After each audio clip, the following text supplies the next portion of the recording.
The coarse weave of a green cloud sect robe is not your own, and a dry swallow tastes of another man's guilt. A startled turn reveals the door into this narrative now opening. Like and subscribe to stand with the rebellion. Sect attire. Among the true Thunder Sect disciples, she stood out like a sore thumb. The elegant light green long dress perfectly outlined her captivating curves. Her delicate face, without any makeup, was stunning enough to amaze everyone. Amidst the true Thunder Sect disciples, she stood out like a crane among chickens. Several Desire Sect disciples couldn't help but notice her. Jai Ryu's eyes brightened, and she genuinely praised, "What a beautiful junior sister. Even in our Desire Sect, she would be one of the top beauties." The Desire Sect was known for its handsome men and beautiful women, but the beauty of the woman before them still carried an unsurpassed allure. Jai Ryu looked again and again, liking her more with each glance. Suddenly her eyes flashed, and she turned to Jiang Fan, saying, "Senior brother, do you like this junior sister? If you do, how about I help you make a connection?" All along the way, Jiang Fan hadn't spoken to them. Jai Ryu hadn't gotten a chance to make his acquaintance. Now seemed like a good opportunity. Jiang Fan felt both amused and helpless, his tone slightly complex as he said, "No need, there's no fate between us." Jai Ryu, being perceptive, immediately sensed something amiss and probed, "Senior brother, do you know her?" Jiang Fan's gaze also turned complex. "We more than just know each other." If it weren't for her saying, "I would rather die than marry Jiang Fan," in the past, their lives might have taken completely different paths. So they did know each other. Just as Jai Ryu wanted to investigate further, Elder Ling spoke up. "So it is a Dao friend from True Thunder Sect." She let out a small breath of relief. In the True Thunder Sect group, the one sitting at the front on a horse was a bald, middle-aged man with a black lightning mark on his forehead. He had pale skin and no hair on his body, not even eyebrows. He looked strange, but the aura he exuded was imposing. "So it is Elder Ling," he said with a smile. "I thought there was a great treasure appearing here." His face carried a smile, but his peripheral vision was fixed on the water droplets on the ground, full of suspicion. From their distance, they could clearly see the miraculous scene of the clouds falling. Unexpectedly, they found the Desire Sect group upon rushing over. Elder Ling chuckled, "If there were a great treasure, would I still be here waiting for you to arrive? I would have long taken the treasure and fled." Well, the bald, middle-aged man thought for a moment and then asked, "So what happened here just now? Does Elder Ling have any clues?" Elder Ling smiled wryly and shook her head. "I also wish to know. The phenomenon of clouds falling, I've never heard of it. Elder Jin, if you have any clues, please be honest and share them." Jiang Fan listened to the two of them deflecting. He found it secretly amusing. Neither of them had any clues, and even if they did, they would never share with each other. Elder Jin realized he had asked a superfluous question.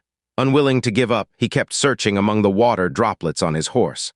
Only when the droplets had completely evaporated did he sigh and return, saying, "It seems it was just a natural phenomenon." He looked at Elder Ling and then at the 6 disciples in the carriage. Elder Jin's eyes flashed, and he smiled. "Elder Ling, are you taking your disciples to participate in the Sword Forest Dao Enlightenment at Myriad Sword Sect?" "I am too. How about we go together?" Elder Ling cupped her hands and said, "I appreciate Elder Jin's kindness, but my disciples are all delicate. They can't travel hastily. You go ahead so as not to delay you." The Desire Sect disciples exchanged glances, all looking puzzled. They didn't understand why Elder Ling refused. The western route was unsafe nowadays. Combining the two sects would undoubtedly be safer. Jai Ryu, however, knew the situation and whispered, "Don't misunderstand Elder Ling. She is protecting us. That bald man is not a good person." Jiang Fan couldn't help but glance at Su Yining. His eyes showed a trace of worry. Jai Ryu lowered her voice even further and said, "He is Jin Yunli, the great elder of the True Thunder Sect. There were 2 instances where he undertook missions with other sect experts, and the rest of the team was wiped out, but he returned alive. Since there were no survivors, the matter was left unresolved." Upon hearing this, everyone felt a chill. Now they understood why Elder Ling had refused without hesitation. This Jin Yunli had a notorious record. One instance of a total wipeout with him being the sole survivor could be chalked up to luck. But twice, could it still be luck? Jiang Fan became more worried. With someone so devious, was Su Yining really safe in his group? He had promised Li Qingfeng. If he encountered Su Yining outside the sect, he must take good care of her. Seemingly sensing Jiang Fan's gaze, Su Yining looked over. But once she saw him, her eyes couldn't leave Jiang Fan's masked face. She rubbed her eyes, doubting if she was dreaming, mumbling in a daze, "No one, Shadow Guard." No one knew how much she missed no one shadow guard. The one who taught her movement techniques at the Dragon Rising Path.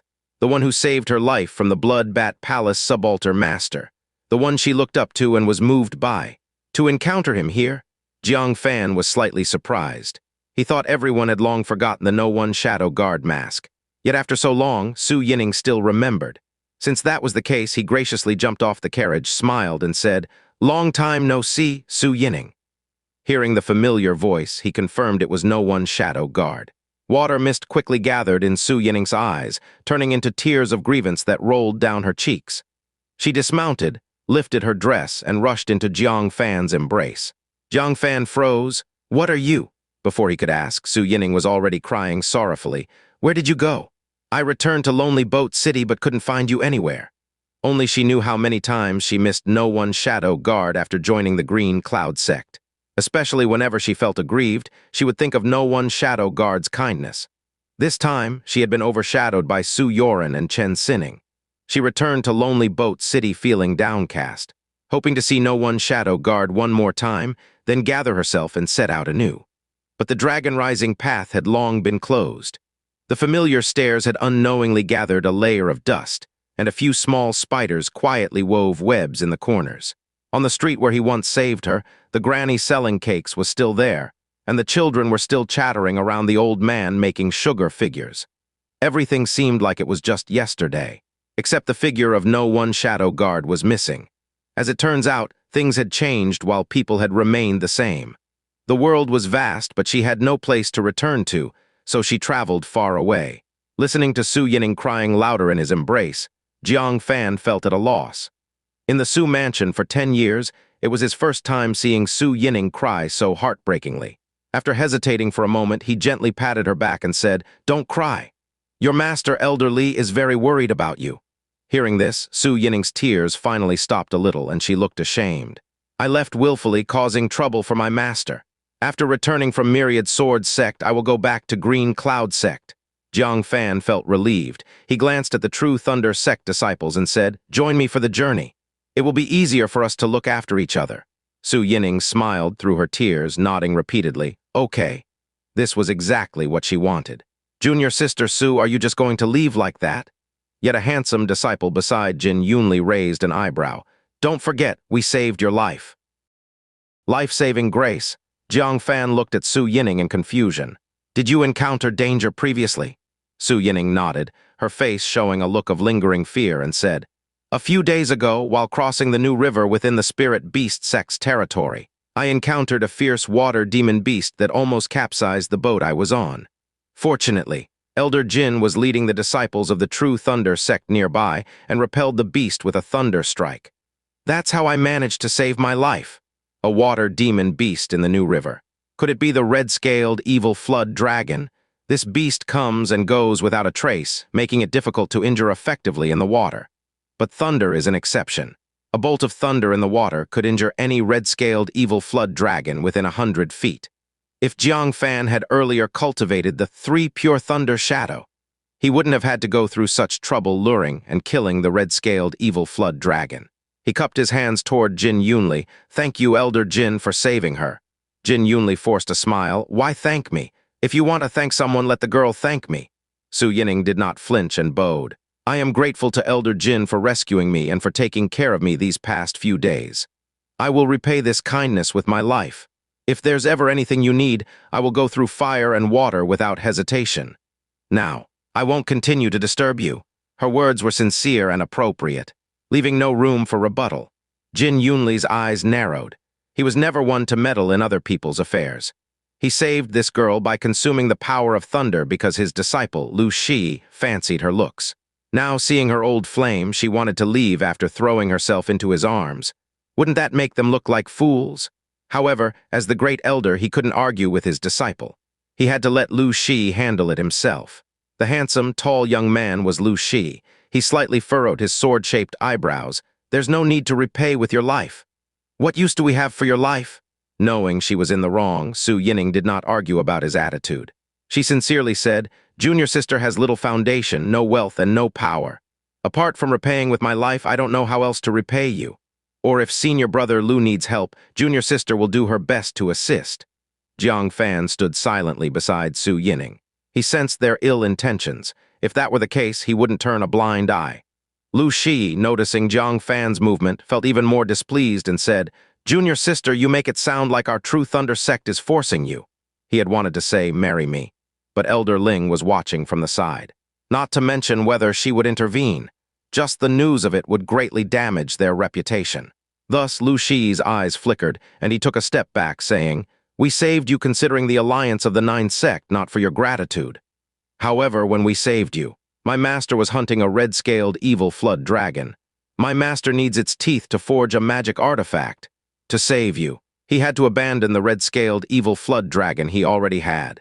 You can repay us with a red-scaled evil flood dragon, and we will call it even." Upon hearing this, Su Yining showed a troubled look.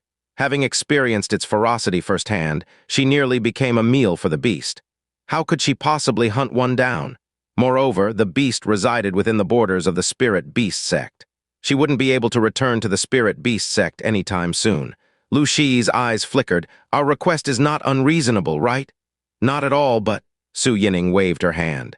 They wanted to recoup their losses. It wasn't unreasonable at all, but this request was something she couldn't fulfill now. Lu Shi then softened his tone. "Of course, I know asking junior sister to kill a red-scaled evil flood dragon is difficult. How about this, you follow us? When we cross the new river again, you assist us in slaying one and consider the debt repaid." "How does that sound?" Su Yining exhaled slightly. Lu Shi continued, "However, this means you will need to temporarily stay with us. Once we kill the red-scaled evil flood dragon, I will personally escort you back to the Green Cloud Sect." Jiang Fan sneered. So after going round and round, this was the main point.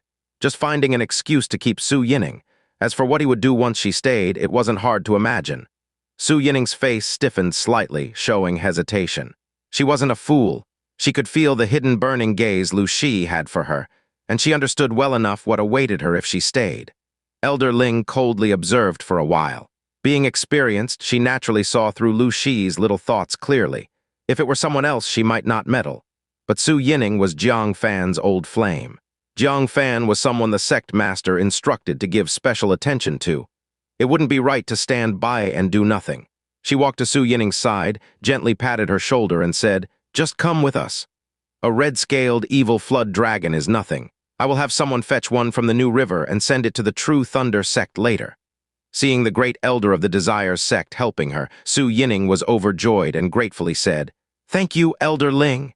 Elder Ling laughed. "Thank your friend here, he saved our Desire Sect master once. I help you once and we are even." Ah. Su Yining looked at Jiang Fan in shock. The Desire Sect master was such an esteemed figure. What kind of danger did she encounter that she needed the #1 shadow guard to save her? After not seeing him for a long time, one shadow guard's strength had not only not declined, but had become even more admirable. Her eyes sparkled with admiration, worthy of being the man who gave her a sense of security just thinking about him. "Elder Ling, you're meddling too much." Jin Yunli's voice turned cold. Seeing his treasured disciple almost ensnare Su Yining, Elder Ling interfered. "What, didn't you want a red-scaled evil flood dragon? I'll compensate you with one later. Is it not the same?" Elder Ling secretly scorned him. Petty tricks to try and trap a girl. Lu Shi grew both anxious and angry. This old woman, why meddle in this? He cast a pleading look at Jin Yunli. Even without his plea, Jin Yunli wouldn't let Elder Ling ruin his disciple's opportunity. He snorted. "Then I want it now. Can you produce one?" Elder Ling chuckled. "I'll give it to you after. Take it or leave it." Jin Yunli's body surged with spiritual power. "Ling Jinghu, what do you want to do?" Elder Ling was unafraid. "Is my intention not clear?" She shook, unleashing equally strong spiritual power. The disciples from both sides tensed up, glaring at each other. Just as the situation was about to explode, a calm voice rang out. "Elder Jin, was the red-scaled evil flood dragon you lost an adult or a juvenile?" The one who asked was none other than Jiang Fan. Yunli glanced at Jiang Fan and said indifferently, "Why ask this?" Jiang Fan said, "Naturally to compensate you on behalf of my friend." "You," Jin Yunli sneered at the corner of his mouth. The red-scaled evil flood dragon, even if he wanted to capture it alive, it would not be easy. That day they weren't specifically rescuing Su Yining. They found a large number of red-scaled evil flood dragons around Su Yining, then made a move. However, the red-scaled evil flood dragons, moving like lightning in the water, immediately dived into the depths upon sensing danger. In the end, they returned empty-handed. He didn't believe that Jiang Fan, a mere disciple, could kill a red-scaled evil flood dragon. Lu Shi, harboring animosity towards Jiang Fan for stealing love, coldly snorted, trying to play hero to save the beauty? Fine, I'll fulfill your wish. The one that got away was an adult red-scaled evil flood dragon. If you have the capability, bring back one of its teeth. Those who didn't understand what an adult red-scaled evil flood dragon meant didn't feel anything. Jiraiya snorted coldly. You've got the nerve to say that. An adult red-scaled evil flood dragon, have you even seen one? Do you know how powerful it is? Encountering one in the water, you wouldn't even live, let alone hunt it. Oh. Ling Jinghu asked in surprise, Ryu, have you seen one? Jiraiya cupped her hands and said, reporting to the Great Elder, I personally saw one on the New River. The beast's strength reached the second level of core formation. It's extremely fierce even on land. In water, humans can't match it. The Great Elder of the Heavenly Sound Sect had an arm bitten off and became crippled by an adult red-scaled evil flood dragon. Hiss, only now did everyone realize the horror of the red-scaled evil flood dragon. Their gazes toward Lu Shi were filled with disdain. Ling Jinghu's face also changed. Even Ming Yulian had an arm bitten off. She looked at Lu Shi with a cold face and said, so young and already learning to extort. Is this the quality of the true Thunder Sect's chief disciple? Lu Shi's face stiffened. He did not expect that there were knowledgeable people present. For a moment, his guilty eyes flickered restlessly. Jin Yunli's expression also became serious. As it involved the sect's reputation, he quickly softened the tone. Just a juvenile my disciple remembered incorrectly. Immediately, he switched the subject back to Jiang Fan. What, can you produce a juvenile red-scaled evil flood dragon for me? Lu Shi also glared viciously at Jiang Fan. That's right, just a juvenile red-scaled evil flood dragon. So what, you talk as if you could hunt one. Jiraiya couldn't help but think of Jiang Fan in her mind. The masked man here, she didn't know if he could do it. But Jiang Fan had slaughtered all the juvenile red-scaled evil flood dragons in the entire New River. Even the adult one fell to his sword.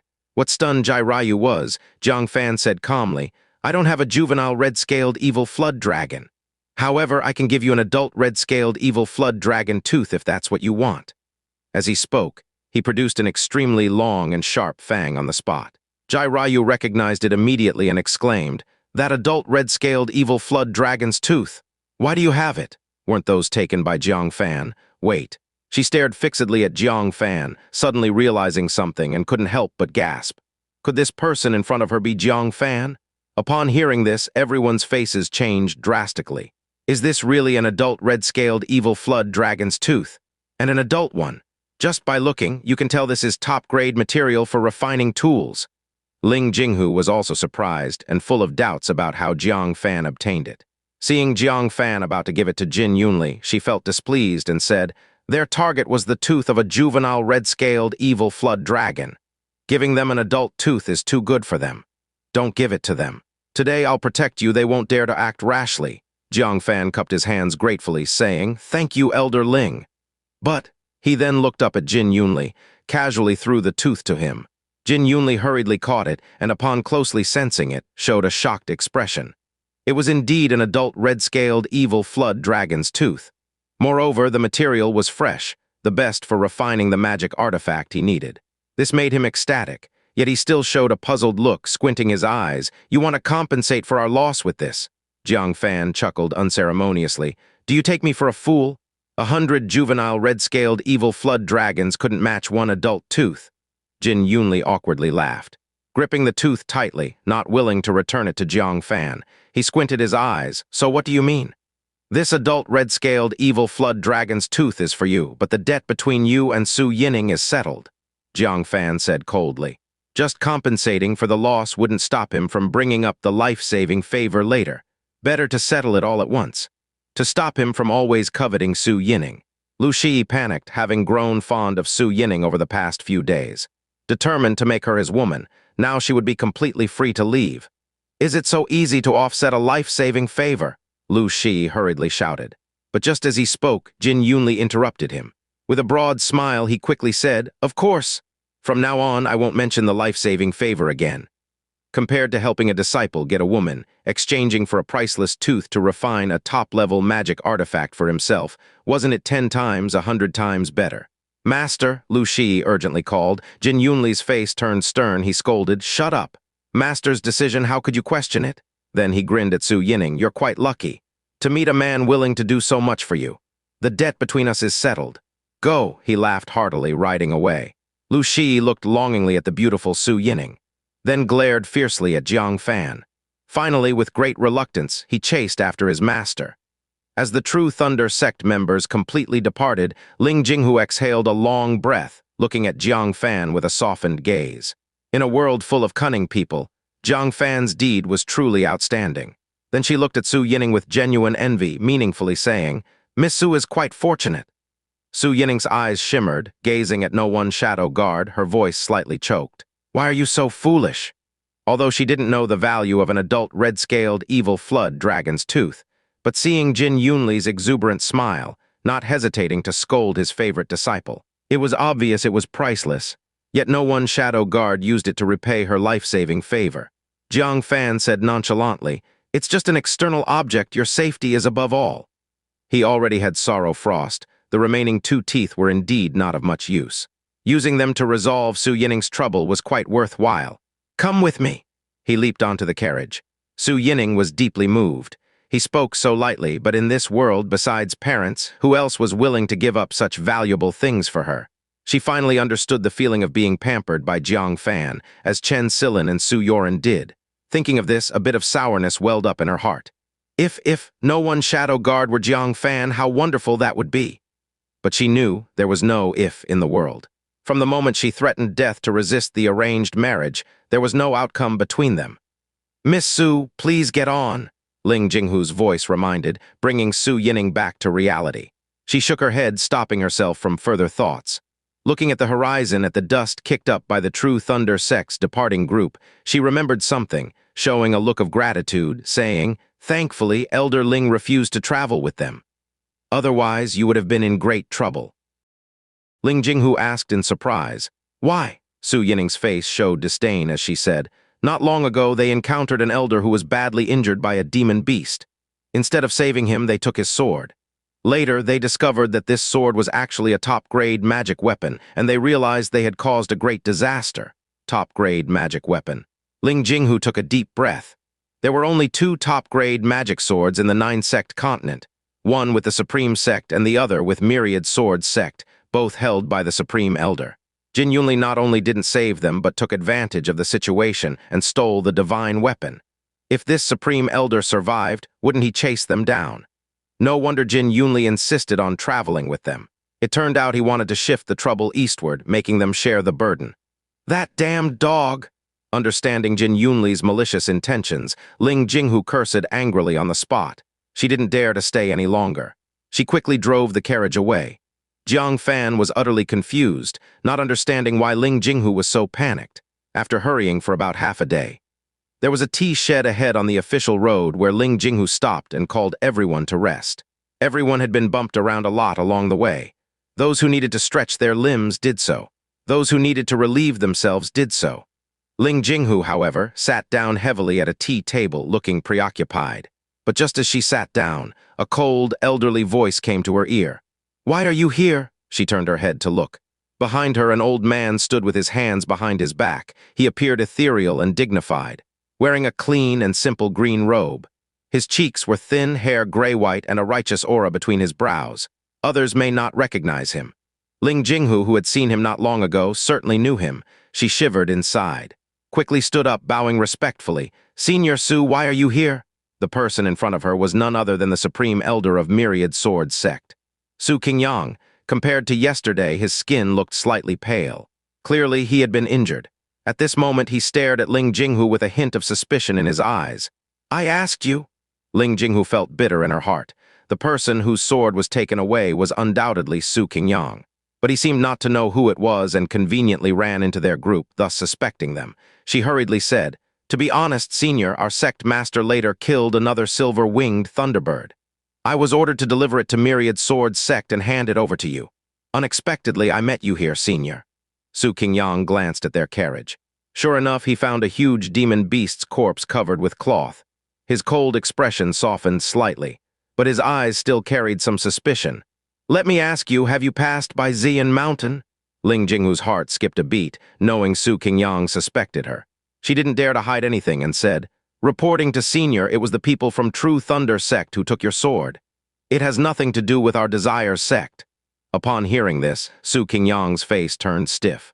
Looking around, he said hurriedly, "Shut up! Who asked about the sword?" The dignified Supreme Elder of Myriad Sword Sect, the first Sword King of the Nine-Sect continent, ranked among the top 3 contemporary world-class experts. Had his life-bound magical artifact taken away? If it spread, how could he keep his face? Ling Jinghu was stunned, then understood Su Qingyang's intention, quickly said, "Yes, Senior, I misspoke." Su Qingyang glared at her. "I will travel with you for a while. Don't reveal my identity."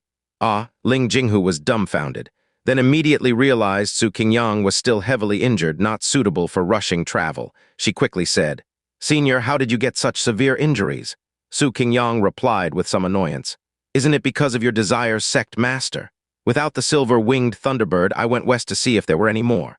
As a result, not long after going deep west, I encountered the sky-devouring tiger, one of the 4 great demon kings under the demon emperor. Although I seriously injured it, I ended up with serious injuries too." Ling Jinghu was horrified. Sky-devouring tiger? Under the demon emperor, there were 4 great demon kings at the core formation realm perfection, about to take on human form. Immensely powerful. Ordinary supreme elders encountering them would have slim chances of survival. It was only thanks to Senior Su Qingyang's divine swordsmanship and unfathomable strength that he managed to survive. But immediately, Ling Jinghu became extremely uneasy.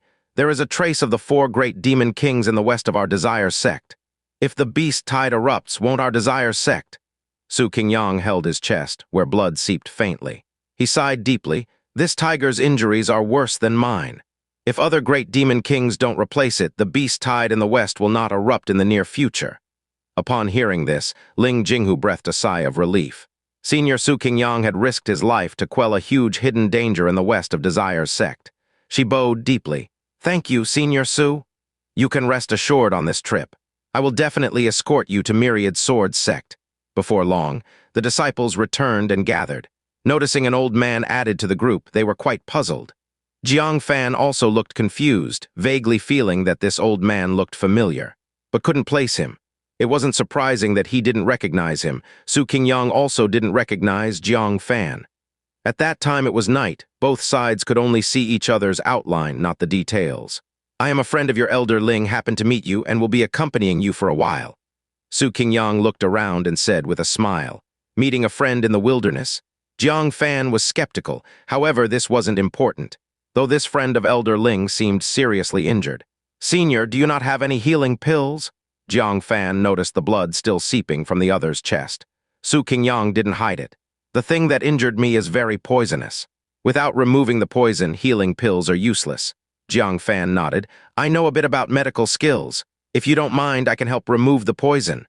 Su Qingyang hesitated. The poison of the sky-devouring tiger was notoriously troublesome, and only the undying doctor had been able to cure it. Now, even if his disciple Shangyuan Sheng personally tried, he might not be able to remove it. How could this young man in front of him manage? But thinking further, even if he couldn't remove the poison, simply treating the wound would be good. "All right, treat it on the carriage." He just wanted to return to the sect quickly, use the heaven and earth spiritual treasures to suppress the poison, and then seek a chance to detoxify it. Otherwise, he would die from the poison. Ling Jinghu was a bit worried. "Do you really know medical skills?" The person in front of him was none other than Su Qingyang, one of the top 3 super experts in the Nine-Sect land.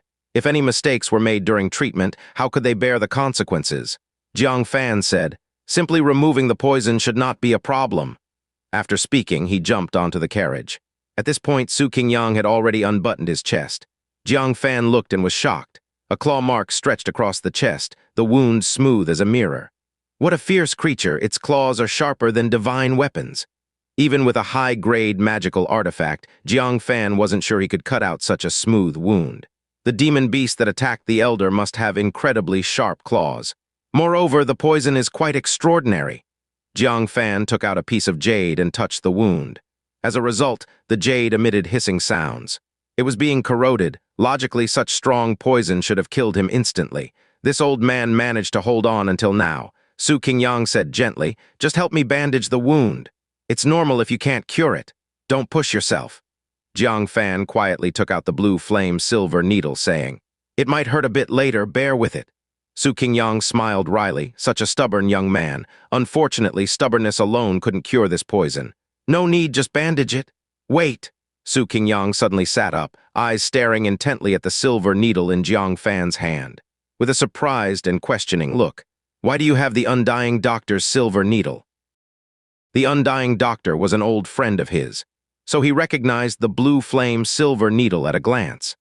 Jiang Fan was surprised that this elder had such extensive experience and could identify the origin of the silver needle. He took out the silver needles one by one, saying, "They were given to me by Divine Dr. Shangyuan." Divine Dr. Shangyuan, such a precious set of silver needles, he gave it to a young man. Su Qingyang felt a wave of sadness. "Old guy, you have no successor. Your favorite set of silver needles in life is now being messed around by your disciples after your death. You must be so sad in your grave right now, aren't you?" Thinking of this, he said, "Young boy, I also like this set of silver needles very much. Can you part with them and sell them to me? Ask for whatever you want." He wanted to retrieve the silver needles and pass them on to someone reliable. It would be the last thing he could do for his old friend. Ling Jinghu, sitting beside and not daring to breathe, was shocked.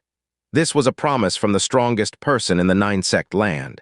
Exchanging a set of silver needles for such a promise was like a pie falling from the sky. Her eyes were red with envy. Jiang Fan was momentarily stunned, then he said without thinking, "The gift from an old friend, how could I sell it to someone else?" "Lie down, senior, I need to administer the needles." Su Qingyang showed visible regret and sighed without hiding it. "You might not know how to use these needles." With that, he lay down. He waited for Jiang Fan to start administering the needles before telling him what happens when these needles are used. Jiang Fan, unhurriedly, conjured flames in his palm, toasting all the blue flame silver needles. Moments later, a faint blue flame appeared at the tail end of each silver needle. Under Jiang Fan's control, each needle connected end to end, forming what looked like a silver dragon with blue joints. This sight made Su Qingyang's eyes blur for a moment. Then his old eyes widened. How could you possibly know how to use these needles?" This method was exactly the same as the Undying Doctor's back then. Jiang Fan did not respond, concentrating intensely on manipulating the silver needles and inserting them into corresponding acupoints. The next moment, a jet-black stream of blood shot out from Su Qingyang's chest, striking the ceiling of the carriage. With a hiss, the wooden ceiling was instantly corroded with holes. Sunlight poured through the holes, casting spots of light, which shone on Su Qingyang's astonished face. It wasn't until Jiang Fan withdrew the needles and placed each one back into the jade box that Su Qingyang seemed to awaken from a dream. Feeling the deadly poison drained from his body, he showed an expression of utter surprise. You! His astonishment was beyond words. The deadly poison of the sky-devouring tiger, and there was someone other than the Undying Doctor who could cure it. No wonder Shangyuan Sheng gave him the blue flame silver needles. Turns out, this boy was a naturally gifted divine doctor. His heart was filled with deep comfort. "Old fool, you must be grinning from ear to ear now, aren't you?" Su Qingyang reminisced. Then he looked at Jiang Fan with a gentle gaze. "Your medical skills are impressive. What do you want as a reward?" Jiang Fan, having put away the needles, said calmly, "There's no need. Elder Ling helped me and my friend. I did it on her behalf. If you want to thank someone, thank her." Su Qingyang nodded approvingly, humble despite great merit, a person of excellent character. Where did that old guy Shangyuan Sheng find such a person? He nodded slightly and casually tossed Ling Jinghu a bottle of pills. "Take it." Ling Jinghu caught it, looked closely, and shivered in excitement. "Yuan condensing pill? A mid-grade Yuan condensing pill?"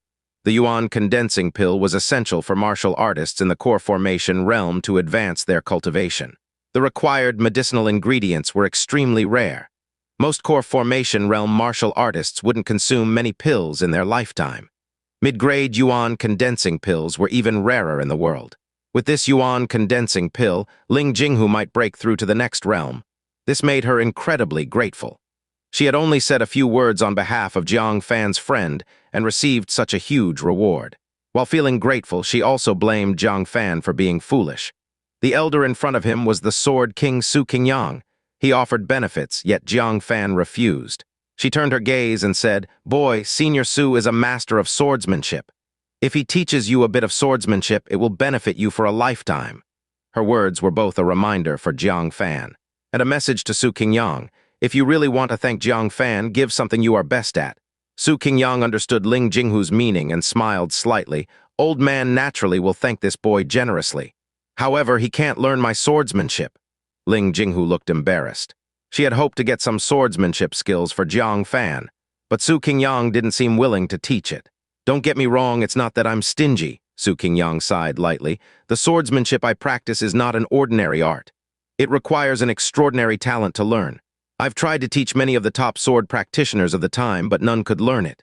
They became trapped in my swordsmanship, wasting their lives trying to understand it." His face showed an unmistakable sorrow. As the Supreme Elder of the Myriad Sword Sect, he had always hoped that someone in the sect could inherit his sword control technique and maintain Myriad Sword Sect's status as the top sword Dao sect. Unfortunately, even the current sect leader, his former favorite disciple, did not possess the sword path talent to understand his ultimate skill. Now, he was over 80 years old. If he couldn't break through to the legendary nascent soul realm, he would sit down and die in a few years or at most 20 years.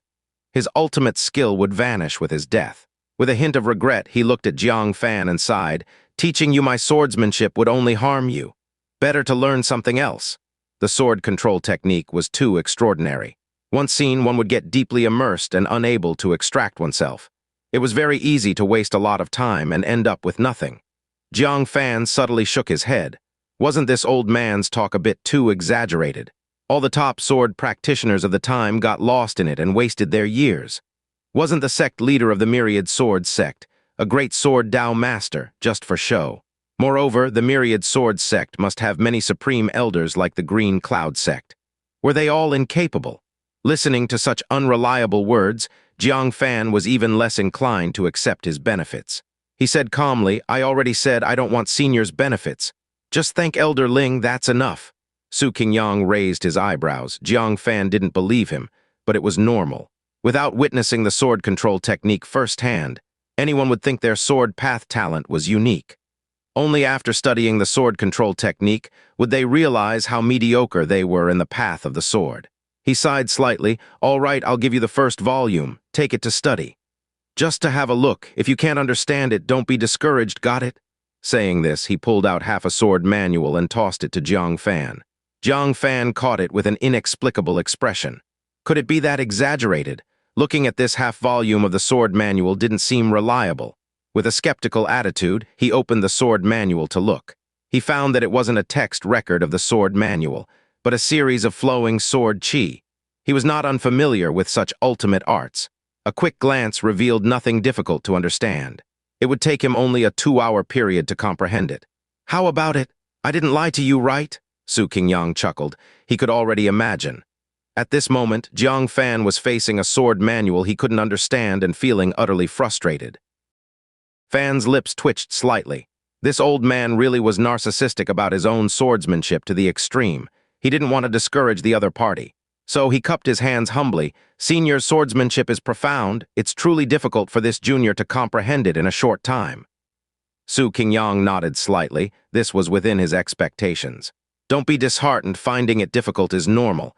If you could comprehend it easily, I would suspect that I gave you the wrong sword manual." He comforted and exhorted.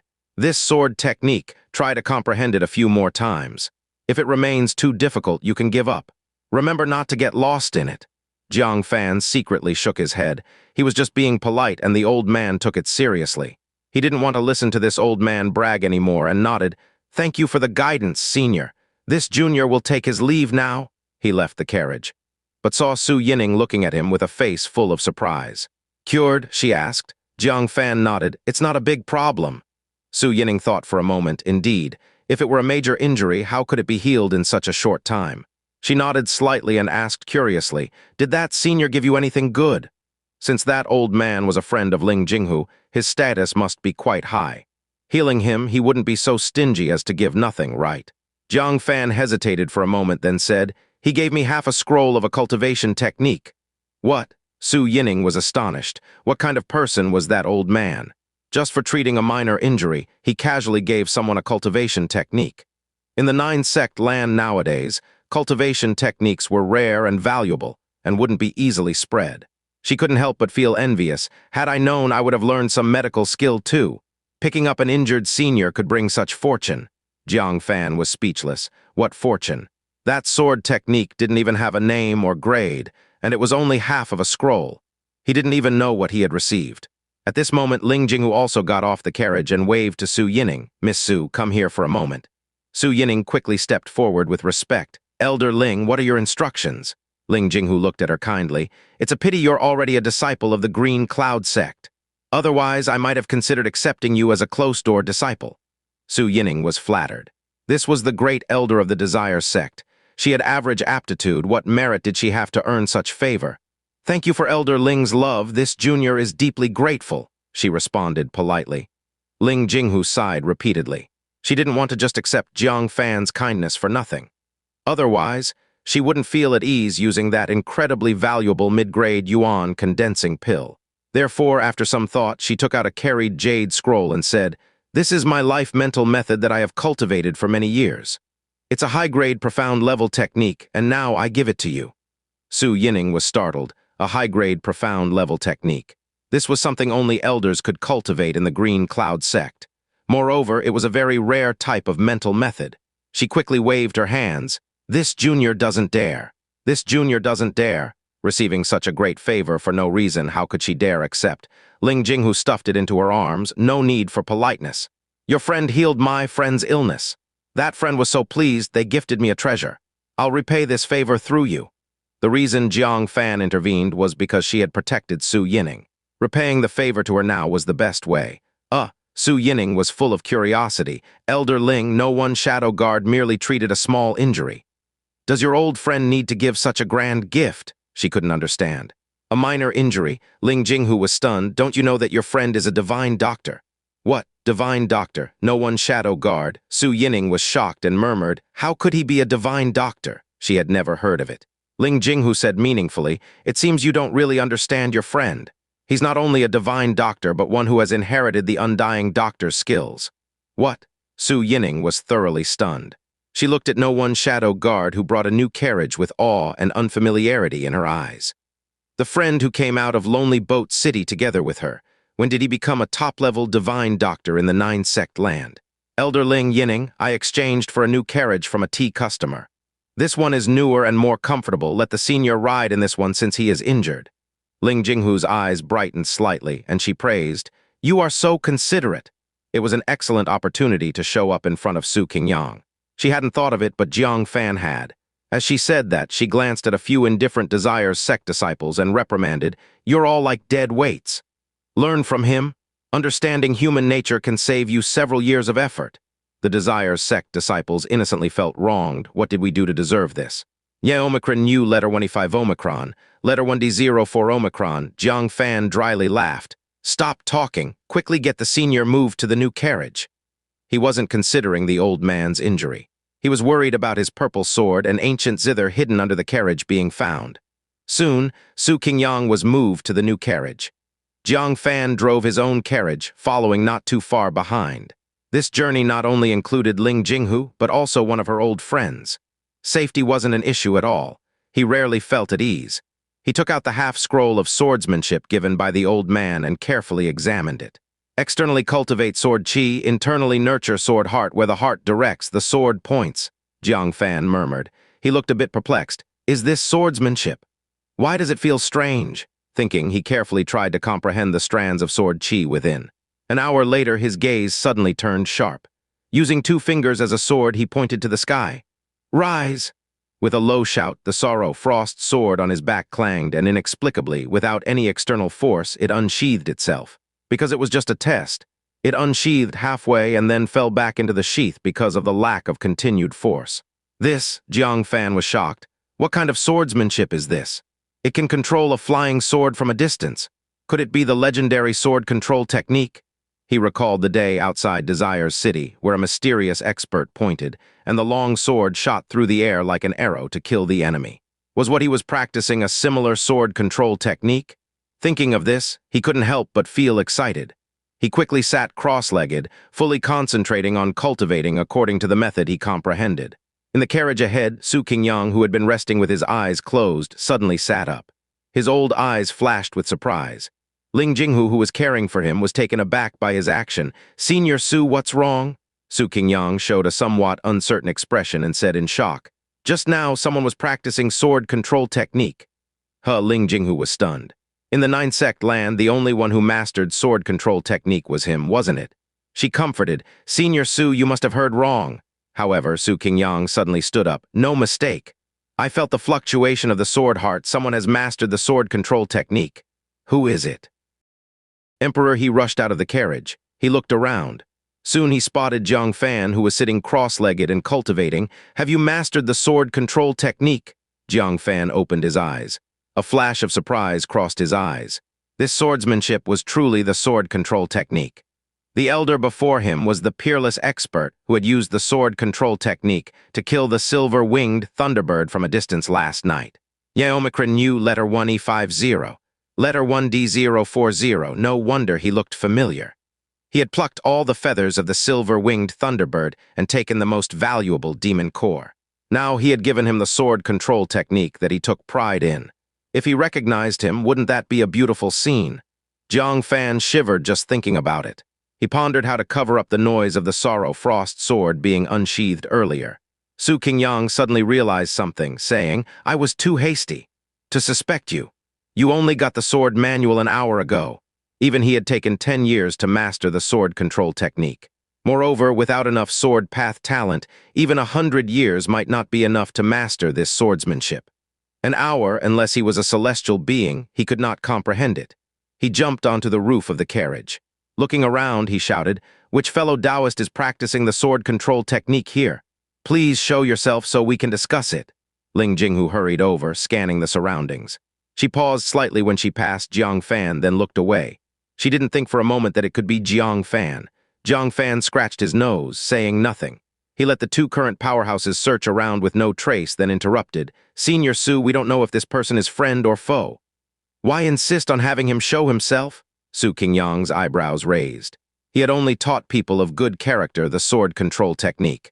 But it was hard to guarantee that the sword control technique wouldn't leak into the hands of vile people. Jiang Fan's reminder made his heart shiver. He was so excited about someone mastering his sword control technique that he forgot he was injured. "Leave immediately," he said sternly.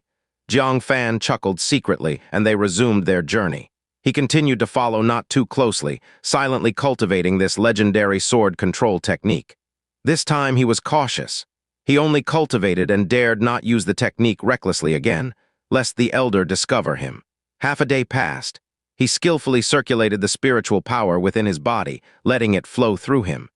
If anyone could use X-ray vision, they would see that the flow of his spiritual power inside him resembled a drawn sword, a sign that his sword heart had reached great success. The sword moved with his heart. Where the heart directed, the sword pointed. If he had a sword in hand now, a mere thought would allow him to cut enemies from a distance. Jiang Fan's face was full of excitement. He looked at the Sorrow Frost sword on his knee, itching to demonstrate it right away. But unfortunately, the elder was in the carriage ahead. If he moved, the other would immediately notice. Screech, suddenly, the carriage in front stopped abruptly. The horses reared up, letting out terrified whinnies. The people inside the carriage jumped out one after another, looking ahead in confusion and worry. They saw the corpses of several horses scattered haphazardly on the official road. Their limbs were torn apart. Internal organs were strewn all over the place, as if they had been torn apart alive by some terrifying creature. And what made them narrow their eyes even more was that they could vaguely see some human limbs. Jiang Fan came over to take a look. Feeling a chill, he couldn't help but grip the Sorrow Frost sword tightly, saying in a deep voice, "They are disciples of the true Thunder Sect." The fragments of clothing on those limbs were faintly recognizable. Exactly the attire of the true Thunder Sect disciples they had encountered not long ago. Ling Jinghu was shocked. What did they encounter? Even the disciples met with misfortunate ends. She knew very well the power of Jin Yunli. Among the great elders of the Ninth Sect, he was definitely in the top 3. His thunder power was considered invincible in the same realm, but he couldn't protect his disciples. At this moment, Jiang Fan's peripheral vision caught something in the grass beside the official road. He picked it up with his sword from the grass. Seeing it, his face changed slightly. The tooth of the red-scaled evil flood dragon. Ling Jinghu recognized it, exclaiming in surprise, wasn't this kept by Jin Yunli? He actually lost it too. But Jiang Chen's face became extremely solemn. Without even picking up the tooth, he rushed towards the carriage, shouting, "Go, quickly!" "We cannot stay here." Ling Jinghu was startled. Although it was dangerous here, was it as exaggerated as Jiang Fan made it out to be? But then she suddenly realized something. Her face changed dramatically. Jin Yunli had even scolded his favorite disciple for this tooth. Now that he lost it, he didn't even dare to pick it up and fled immediately. It showed they had encountered something terrifying. Shivering, she hurriedly said, "Let's go." Su Qingyang looked grave. Seeing the signs of the torn bodies, he felt a vague unease in his heart. 100 miles away, in a dense black-pressed forest, there were terrifying demon beasts exuding fierce auras. Their bodies were huge, their eyes fierce, their presence overwhelmingly strong. There were about 100 of them. All of them were beast kings of the core formation realm. So many beast kings could bring destruction to any of the 9 sects. However, what was shocking was that this group of world-destroying beast kings was completely silent. Each of them was lying on the ground, not daring to breathe. Before them lay a ferocious tiger covered in black flames with 3 heads. It was one of the 4 great demon kings under the demon emperor, the sky-devouring tiger. At the moment, its middle head was half severed. Its body bore several gaping sword wounds, constantly bleeding. Its eyes were full of pain, yet it didn't dare make a sound. Because on its back sat a girl in a blood-red dress, resting her chin in her hand, showing a dissatisfied expression. Her skin was unusually fair, her long hair curly, with a straight nose and deep-set eyes. A pair of blue eyes gleamed like 2 gemstones. The figure under the red dress was fiery, not matching her age. She held her snowy cheek with her left hand, toying with a bronze long sword emitting strong pressure with her right. The swirling sword chi lifted her long hair, revealing a pair of horns barely visible among her hair. These were not something humans had. "So you chased the wrong person?" The girl in the blood-red dress squinted her blue eyes. She stared straight at the beast kings in front of her. A terrifying demon beast with claws larger than its body, second only in ferocity to the sky-devouring tiger. It trembled, lying on the ground, pleading in fear. "We were tracking the aura of this sword, not expecting that the one holding it was no longer the Supreme Elder of Myriad Sword Sect, but the Great Elder of True Thunder Sect." The girl in the blood-red dress snorted through her nose. "I only care about the result, not the process. Leading 100 beast kings, yet you can't kill a severely injured human. Of what use are you?" With that, blue light gathered in her blue eyes, exuding an extremely dangerous aura. The clawed demon beast was terrified, pleading desperately, "Spare me, young master, spare me." The sky-devouring tiger quickly pleaded, "Young master, please give Lengu another chance. Su Qingyang is critically injured, he can't get far, we can surely intercept him on his route." The girl in the blood-red dress was none other than the demon emperor's daughter, born with a humanoid form. At just 18, she possessed immense strength. Her physique was at the 3rd level of core formation. Learning that her closest ally, the sky-devouring tiger, was severely wounded, she came to the west, leading the demon beasts for revenge. Hearing the sky-devouring tiger's plea, she withdrew the blue light from her eyes, snorting, "Within 3 days, I want to see Su Qingyang's head." Lengu, trembling, said, "Yes, I will bring his head." With that, he led the demon beasts away. As the surroundings cleared, the girl in the blood-red dress asked, "How's the task I gave you, tiger?" Sky-devouring tiger looked troubled, saying, "We were a step too late. The white crystal beast you were seeking is already dead." "What?" The girl in the blood-red dress stood up suddenly, looking anxious. "Then what about the Dan book silver scroll on it?" The sky-devouring tiger answered cautiously, "I found out that the most valuable eyes of the white crystal beast were sold at the Heavenly Mechanism Pavilion auction. As for the Dan book silver scroll on its body, its whereabouts are unknown." The blood-skirted girl's face changed dramatically. The Dan book silver scroll is the key to the Demon Emperor Secret Realm. The Demon Emperor Secret Realm is the cultivation cave of the former dominator of the Demon Realm, the Howling Moon Sky Wolf. Jihuk Armenian, Inus, new letter 1E50. Omicron as a peerless demon emperor at the late nascent soul stage, just 1 step away from entering the divinity transformation realm, he left countless hidden treasures in his cave. He once made 24 Dan book silver scrolls. With this scroll, one could enter his demon emperor secret realm for cultivation.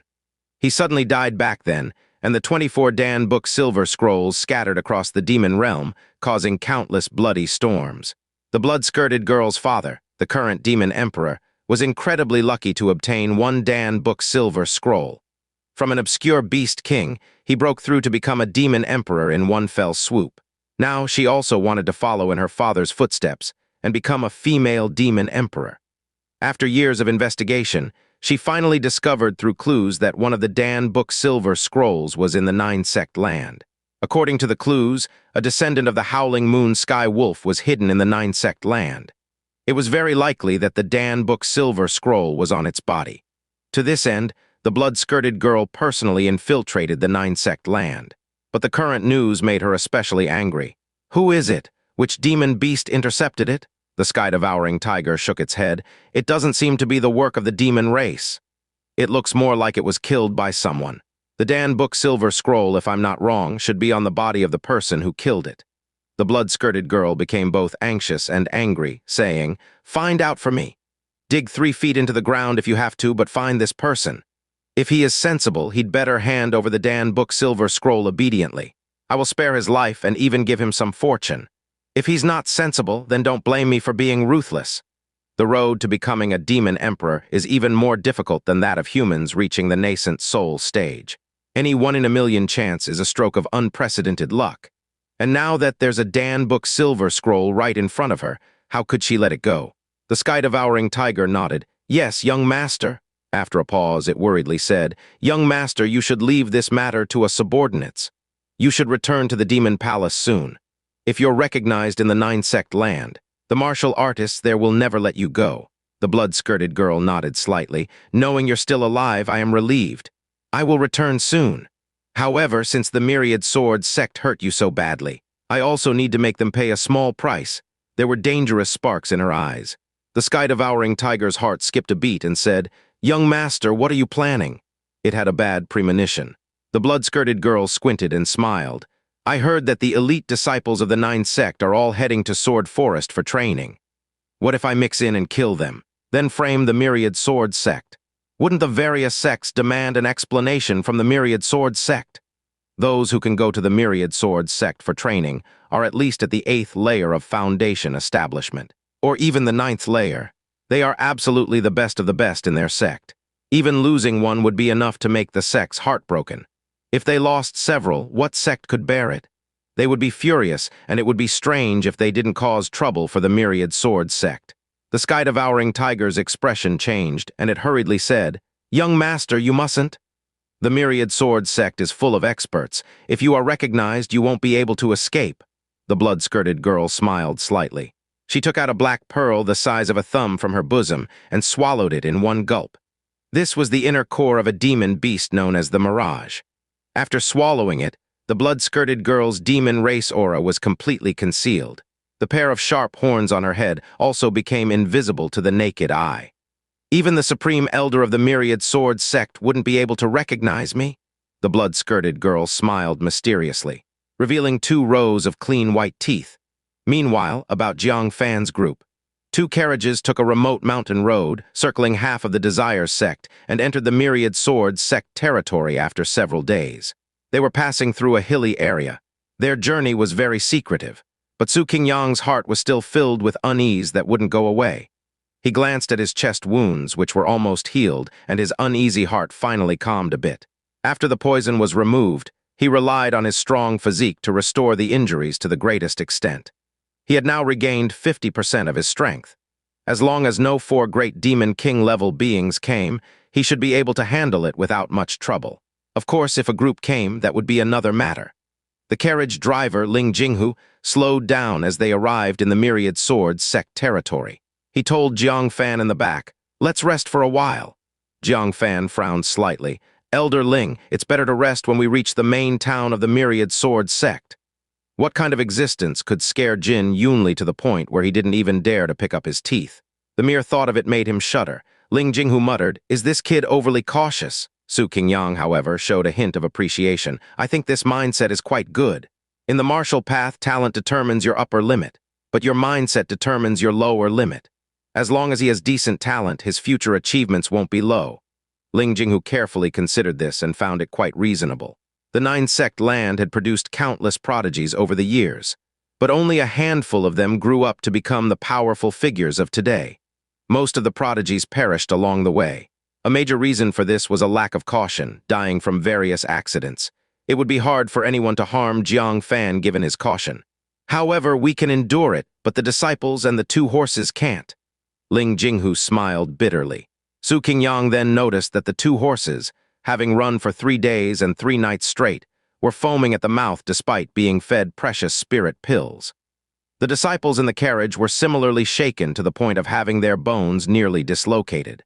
They were slumped in the carriage, too weak to keep their eyes open. If they continued to run, they would encounter problems before reaching the Myriad Sword Sect. He could only say, "All right, a brief rest then." Upon hearing this, the disciples acted as if they had been saved, dragging their aching bodies as they struggled to get out of the carriage to rest. Su Qingyang looked at these weakened disciples with a helpless expression. Suddenly, he was surprised to see that Jiang Fan at the back was moving as if nothing had happened. He lightly jumped out of the carriage and even had the energy to climb a tall tree to scout the surroundings, ensuring safety. Su Qingyang was astonished and thought he saw something. Could this kid be trained in body refinement? It looks like he's completely unscathed. It was worth noting that these disciples were resting in a comfortable carriage, but Jiang Fan had been riding on a horseback, enduring an even bumpier ride. "Come here," his eyes flashed, and he said. Upon hearing the command, Jiang Fan leaped down. Bang, a muffled sound echoed as his feet hit the ground, causing it to vibrate slightly. The soil and stones were sent flying. There were 2 footprints left on the ground. Seeing this scene, Ling Jinghu was taken aback. This physique is at least at the 2nd level of core formation, but his spiritual power seems to be only at the foundation establishment realm. Su Qingyang was even more astonished and asked suspiciously, "Are you a disciple of the Giant Sect?" Looking at this masked young man, he became curious. Jiang Fan answered truthfully, "I learned body refinement on my own. Please forgive me for making you laugh, elders." Su Qingyang waved his hand. "No need to be humble. Your body refinement is no less than that of the current chief disciple of the Giant Sect. If they knew someone had self-taught body refinement and caught up with their most proud prodigies, their faces would turn unsightly." He joked. It was evident he didn't have a good opinion of the Giant Sect either. Jiang Fan was at a loss whether to laugh or cry. Strictly speaking, the Iron Blood True Scripture was actually the body-refining method of the Giant Sect. It was just that they lacked a soul master and couldn't cultivate successfully. That's why it benefited Jiang Fan. However, body refinement consumes a lot of resources later on. Su Qingyang stroked his beard. Jiang Fan nodded slightly. A trace of worry appeared in his brows. He had managed to cultivate to this point thanks to Tai Bubai's Wind Blood Stone. But such rare items were extremely scarce in the Nine Sect land. Even if they existed, they were in the hands of current powerhouses like Tai Bubai and would never be sold. He couldn't possibly rob them, could he? If nothing unexpected happened, his body refinement technique wouldn't be able to advance for a long time. "If you want to continue cultivating, I could lend you a hand." Suddenly, Su Qingyang smiled slightly. Jiang Fan's expression shook with excitement as he said, "Please, senior, guide me." The enemies he encountered were growing in number and strength. He desperately needed to enhance his physique to gain another life-saving advantage. Su Qingyang, being a friend of Ling Jinghu at the same level, might possess such resources. Su Qingyang said, "Zhou Kitten, the Supreme Elder of the Myriad Sword Sect, possesses a bottle of poison dragon essence. She obtained it many years ago when she stumbled upon an ancient cave during an outer domain expedition. This essence comes from a poison dragon demon emperor of the nascent soul realm. Although its effect is not as profound as the demon emperor essence in the hands of the spirit beast sect master, it is still a divine object for body refinement. Even the Giant Sect Master has sought it for years without success. The Demon Emperor essence in Gong Kei's hands was from the top-grade Demon Emperor, Howling Moon Sky Wolf, who was nearing the divinity transformation realm at his peak. This poison dragon Demon Emperor was naturally far inferior to Howling Moon Sky Wolf. Therefore, its bone marrow effect was equally inferior. But that was relative. Considering how terrifying a Demon Emperor was, the 9 Sect Supreme Elders had the most say in it. They were forced to treat it as a formidable enemy. It was imaginable how precious a bottle of Demon Emperor's bone marrow was. Jiang Fan's eyes sparkled with excitement, but he soon calmed down and smiled bitterly. How could a junior like me obtain what even the giant sect master couldn't? Su Qingyang laughed heartily. Just ask boldly. I will give you a heads up in advance. Ling Jinghu beside them was stunned. Su Qingyang was willing to owe Zhou Kitten, the Supreme Elder, a massive favor for Jiang Fan. She didn't think that such a precious poison dragon essence could be given away just by Su Qingyang's word. It surely required a huge favor in return.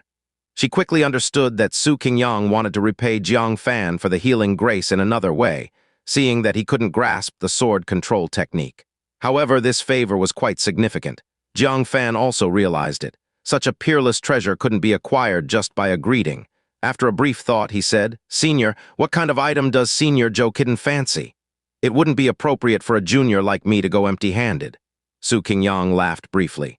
This guy still thought he could impress a Supreme Elder, not hiding the truth, he said. She has been collecting high-grade demon beast materials recently. However, she wouldn't even glance at materials below mid-stage core formation. Jiang Fan slightly nodded. He happened to have a silver-winged Thunderbird demon core at mid-stage core formation. It could barely suffice. However, exchanging it for poisoned dragon bone marrow was clearly far from enough. He felt disheartened. Just then, there was a sudden writhing beneath Jiang Fan's robe. The little Killin suddenly awakened and began squealing in Jiang Fan's mind. Something's wrong. There's a bad guy coming. Bad guy. Jiang Fan was slightly puzzled but immediately became alert. Whoosh! Suddenly, a rapid sound of something piercing through the air echoed without any warning. Already on alert, Jiang Fan instantly caught sight of a lightning-fast shadow in the corner of his eye, shooting towards a Desire's sect disciple. Without hesitation, he used his movement technique. With unparalleled speed, he slashed his sword, just as the sword chi was released. A figure in a green robe flickered forward. With a single hand, he grabbed the shadow. It turned out to be a black feather, as sharp as an iron arrow.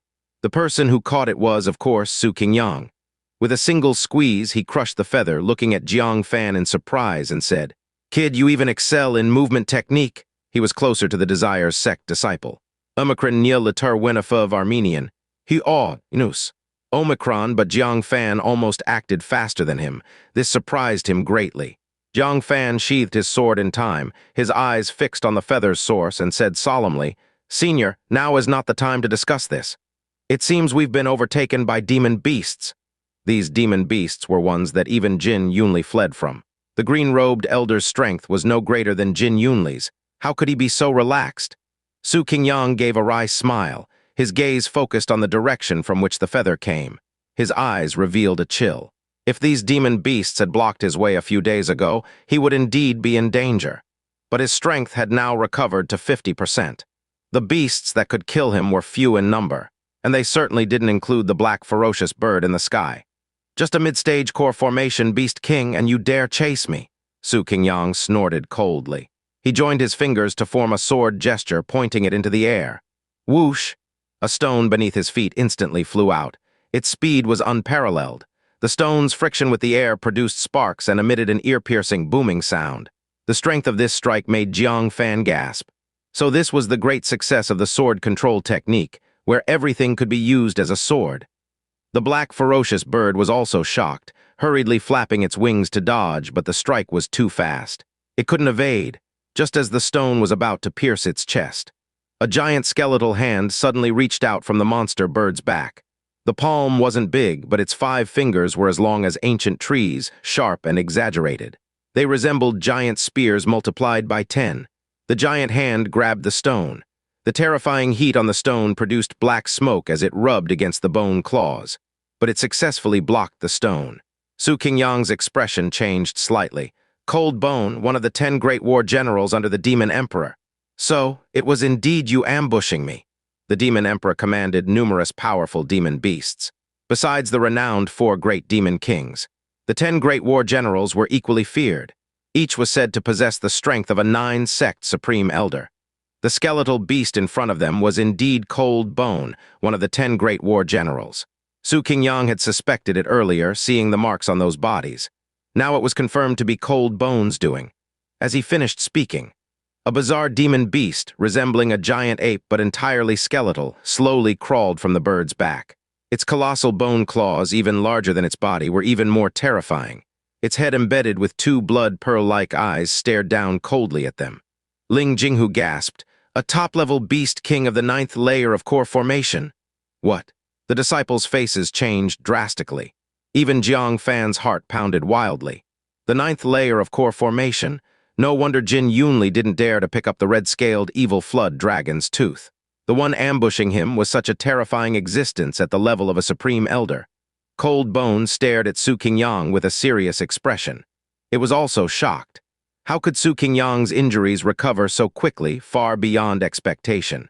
Back then, Sky-Devouring Tiger was gravely harmed, hanging on by a thread. The young master had to cut open her wrist to use her Demon Emperor Essence blood to save Sky-Devouring Tiger. According to Sky-Devouring Tiger, Su Qingyang's injuries weren't any lighter than his. It was a miracle he was alive now. But looking at Su Qingyang, he showed no signs of severe injuries. It spoke in the demon race's language, ordering Black Hawk notify the other beast kings immediately. I'll try to stall him. With that, it leaped down. Unfolding its giant bone claws, it attacked Su Qingyang. Su Qingyang scoffed, just in time. His chi force surged around him, and invisible sword chi emanated from within, piercing the air along with his sword heart. Boom! The clash between the two happened in an instant. Jiang Fan only saw two shadows converge and separate immediately. He couldn't see the battle process clearly at all. He was shocked. So this is a battle between the strong? Ordinary people aren't even qualified to watch. A few moments later, Lengu flew backward. Its hard body was struck with devastating sword marks. Several claws on its right hand were completely severed. Lengu was terrified. Su Qingyang's restored strength far exceeded expectations, and it couldn't hold him off at all. Thinking of this, it decided to escape. Only when the Beast King's army arrived would there be a chance to keep him here. How could Su Qingyang not see through its plan? Leaping up to chase after it, he instructed, Elder Ling, quickly take them away from here.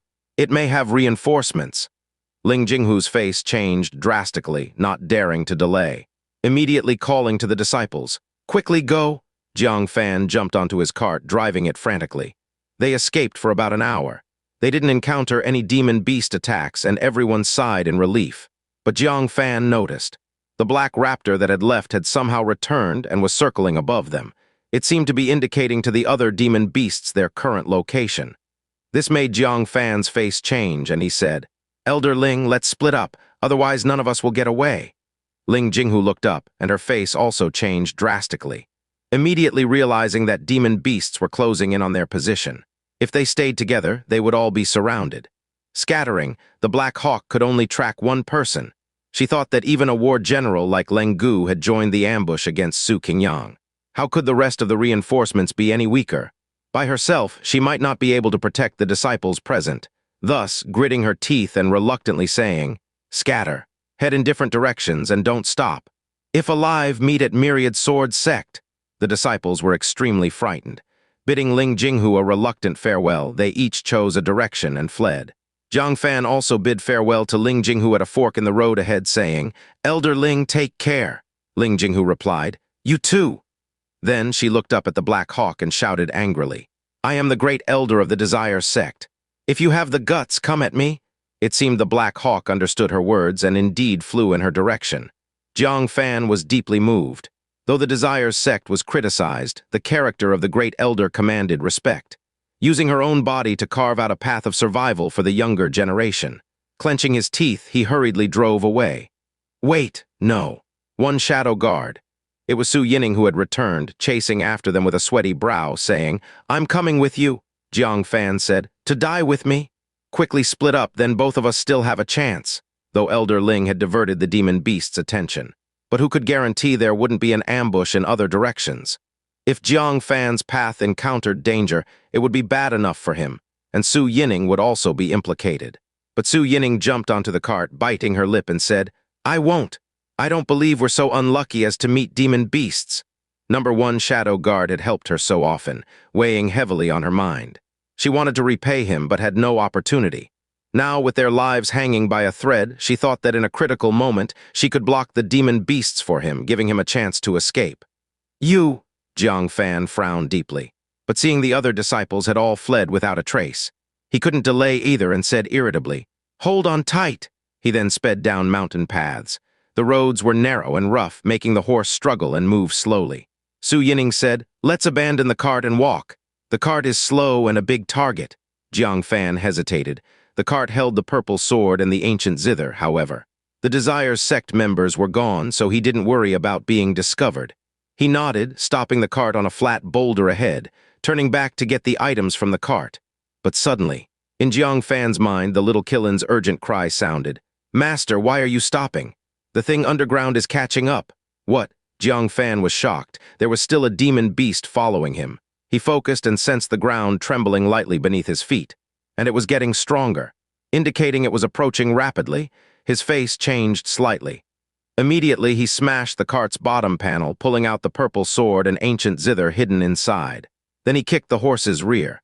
The pained horse pulled the broken cart and ran wildly. With Su Yining's surprised gasp, Jiang Fan grabbed her slender waist, saying, "Don't speak." Then he used a movement technique, carrying her up a large tree, quietly clinging to the trunk, motionless. Su Yining's face quickly turned a rosy red, her eyes revealing a captivating glimmer. At this moment, she was pressed tightly against Jiang Fan, pinned to the tree. They were almost face to face, breathing audibly. She could even feel the heat from Jiang Fan's chest and his strong, pounding heartbeat. It was her first time being so close to a man. Her face quickly became unnatural. She was about to push Jiang Fan away. Suddenly, the tree shook. To be precise, the entire forest was shaking. She glanced at the ground in surprise and saw something that made her pupils contract. Under the ground, something was moving quickly, cracking the surface. The creature was extremely sensitive to sound. It followed the sound of horse hooves rapidly. Soon the cracks reached the cart. The horse seemed to sense the danger, neighing in fear. But it was futile with a loud boom. The ground suddenly opened a large several feet gap. A giant centipede, tens of feet long and a few feet wide, emerged from underground. Neomicron, SZERO with its huge, pointed, tooth-filled mouth. It swallowed the entire cart in one bite. Su Yining's face went pale, screaming in terror. But just as she opened her mouth, a hand covered her red lips. Jiang Fan's face was serious, motioning for silence. Su Yining calmed down, nodding to show she was quiet. Only then did Jiang Fan release his hand. They held their breath, not daring to make a sound, watching the giant centipede burrow back underground. After a full quarter of an hour, the surroundings became quiet, the underground still. Su Yining cast a questioning glance at Jiang Fan, meaning, "Can we talk now?" Jiang Fan shook his head, using spiritual power to carve on the tree trunk. "This is a copper-scale black centipede. An adult has a mid-stage Jiden realm, very cunning. The empty cart might not have fooled it." "Mid-stage Jiden?" Su Yining clicked her tongue, not daring to breathe loudly. After an hour, the surroundings remained still, no sound. She mimicked Jiang Fan, carving, "It should be gone, right?" Jiang Fan also found it strange. Could he have been wrong? Out of caution, he didn't jump down. After thinking, he took out the damaged black sword. With a thought, he controlled the black sword to shoot far away. Whoosh! The black sword moved as fast as lightning, cutting through the air with an intense sword hum. In the silent forest, it was extremely abrupt. At the same time, what made Su Yining's face change was the entire forest shook again. The ground 10 feet away from them suddenly exploded. The bronze-scaled black centipede, which seemed to have left, shot out like a shadow and fiercely bit the speeding black sword. Crack. A crisp sound echoed, and the black sword, a mid-grade magic artifact, was bitten into 2 pieces by its sharp mandibles. It seemed to realize it had been tricked. The bronze-scaled black centipede viciously raised its long body, its fierce eyes scanning the surroundings. The pair of antennae on its head were continuously shaking, probing the surrounding sounds. Su Yining covered her mouth, preventing herself from letting out a terrified scream. No one shadow guard had been right after all. This bronze-scaled black centipede was indeed ambushing them, and it had patiently laid in wait for a full hour. If it weren't for no one shadow guard's vigilance, the 2 of them would have fallen for it. The bronze-scaled black centipede, finding no movements after a long while, angrily twisted its massive body away. The rumbling sound gradually faded and eventually disappeared. It looked like it had truly left. With her lips slightly parted, Su Yining was just about to speak when Jiang Fan stopped her again. He wrote, "It is pretending to lure us out." "What?" Su Yining's eyes widened as she looked around, her scalp tingling with fear. From the dark woods in the distance, a pair of antennae were poking out and shaking rapidly. She couldn't help but take a deep breath. This beast king was unbelievably cunning. If she were facing it alone, she wouldn't be able to escape its chase no matter how many lives she had. The 2 of them held their breath and concentrated. Both sides were testing each other's patience. Obviously, it was the bronze-scaled black centipede that lost patience first, because its task was to assist Leng Gu in ambushing Su Qingyang, not to waste time dealing with unknown humans here. So it patiently waited for an hour, but with no sign of prey. It crawled out in a violent rage. Its long tail fiercely struck the tree trunks along the way. Ancient trees as thick as a man's body were instantly shattered by its force. Towering ancient trees fell one by one with a series of crashes. What made Jiang Fan's face darken even more? One of the large trees, neither too far nor too close, came crashing towards their tree. Crash, a loud noise echoed as Jiang Fan's tree was violently jolted. The two couldn't keep their footing. They both fell from the tree. Even though Jiang Fan quickly used his movement technique, making their landing as quiet as possible. The antennae on the bronze-scaled black centipede's head suddenly shook violently, picking up the unusual sound of the prey landing. It turned around, letting out an excited screeching sound. It meant, "I found you." Its blood-red eyes locked onto Jiang Fan and Su Yining. The latter showed fear on her face, but bravely pulled out her sword. Her voice trembled as she spoke the toughest words with the most trembling tone. "No one, Shadow Guard, you go first?" Huh. Jiang Fan was slightly stunned, glancing at Su Yining in surprise. In a critical moment, Su Yining actually chose to sacrifice herself to protect others. Was this still the proud and willful Su Yining he knew?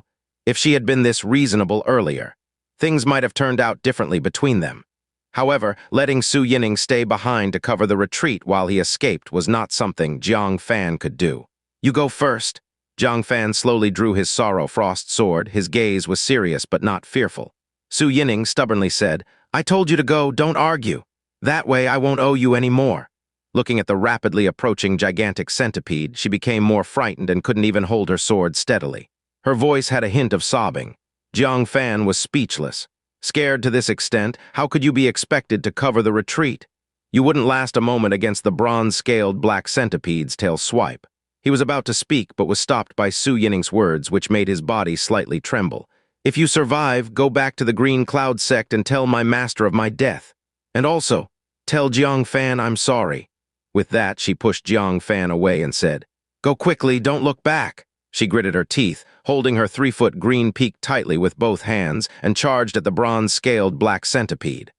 The bronze-scaled black centipede showed a look of contempt. Its massive tail, leaving a series of afterimages, harshly swung at Su Yining, who was rushing to her death. Su Yining felt an evil wind hitting her face, and her vision was filled with the tail covered in dense, tiny claws. Her heart filled with fear and despair, along with a hint of melancholy. Was she really going to die like this? There were still so many regrets. Unconsciously, Jiang Fan's figure appeared in her mind. A touch of bitterness welled up in her heart. Unfortunately, everything was over. With a desperate smile, she swung her sword towards the enormous tail to end her own life. Whoosh! At the critical moment, her waist tightened. Next, she felt the world spinning, and when she opened her eyes, she found herself back in No One Shadow Guard's arms. He was holding her, leaping from tree to tree. "You! Why didn't you listen?" Su Yining cried out in panic. If only No One Shadow Guard had been alone with his excellent movement technique, there might have been hope to escape. But taking her along, they definitely couldn't escape. Jiang Fan said with a focused gaze, "Don't speak, hold this tight." He stuffed one end of the heavenly mountain silk into Su Yining's palm. At this moment, the bronze-scaled black centipede, missing its target with a tail swipe, flew into a rage out of shame.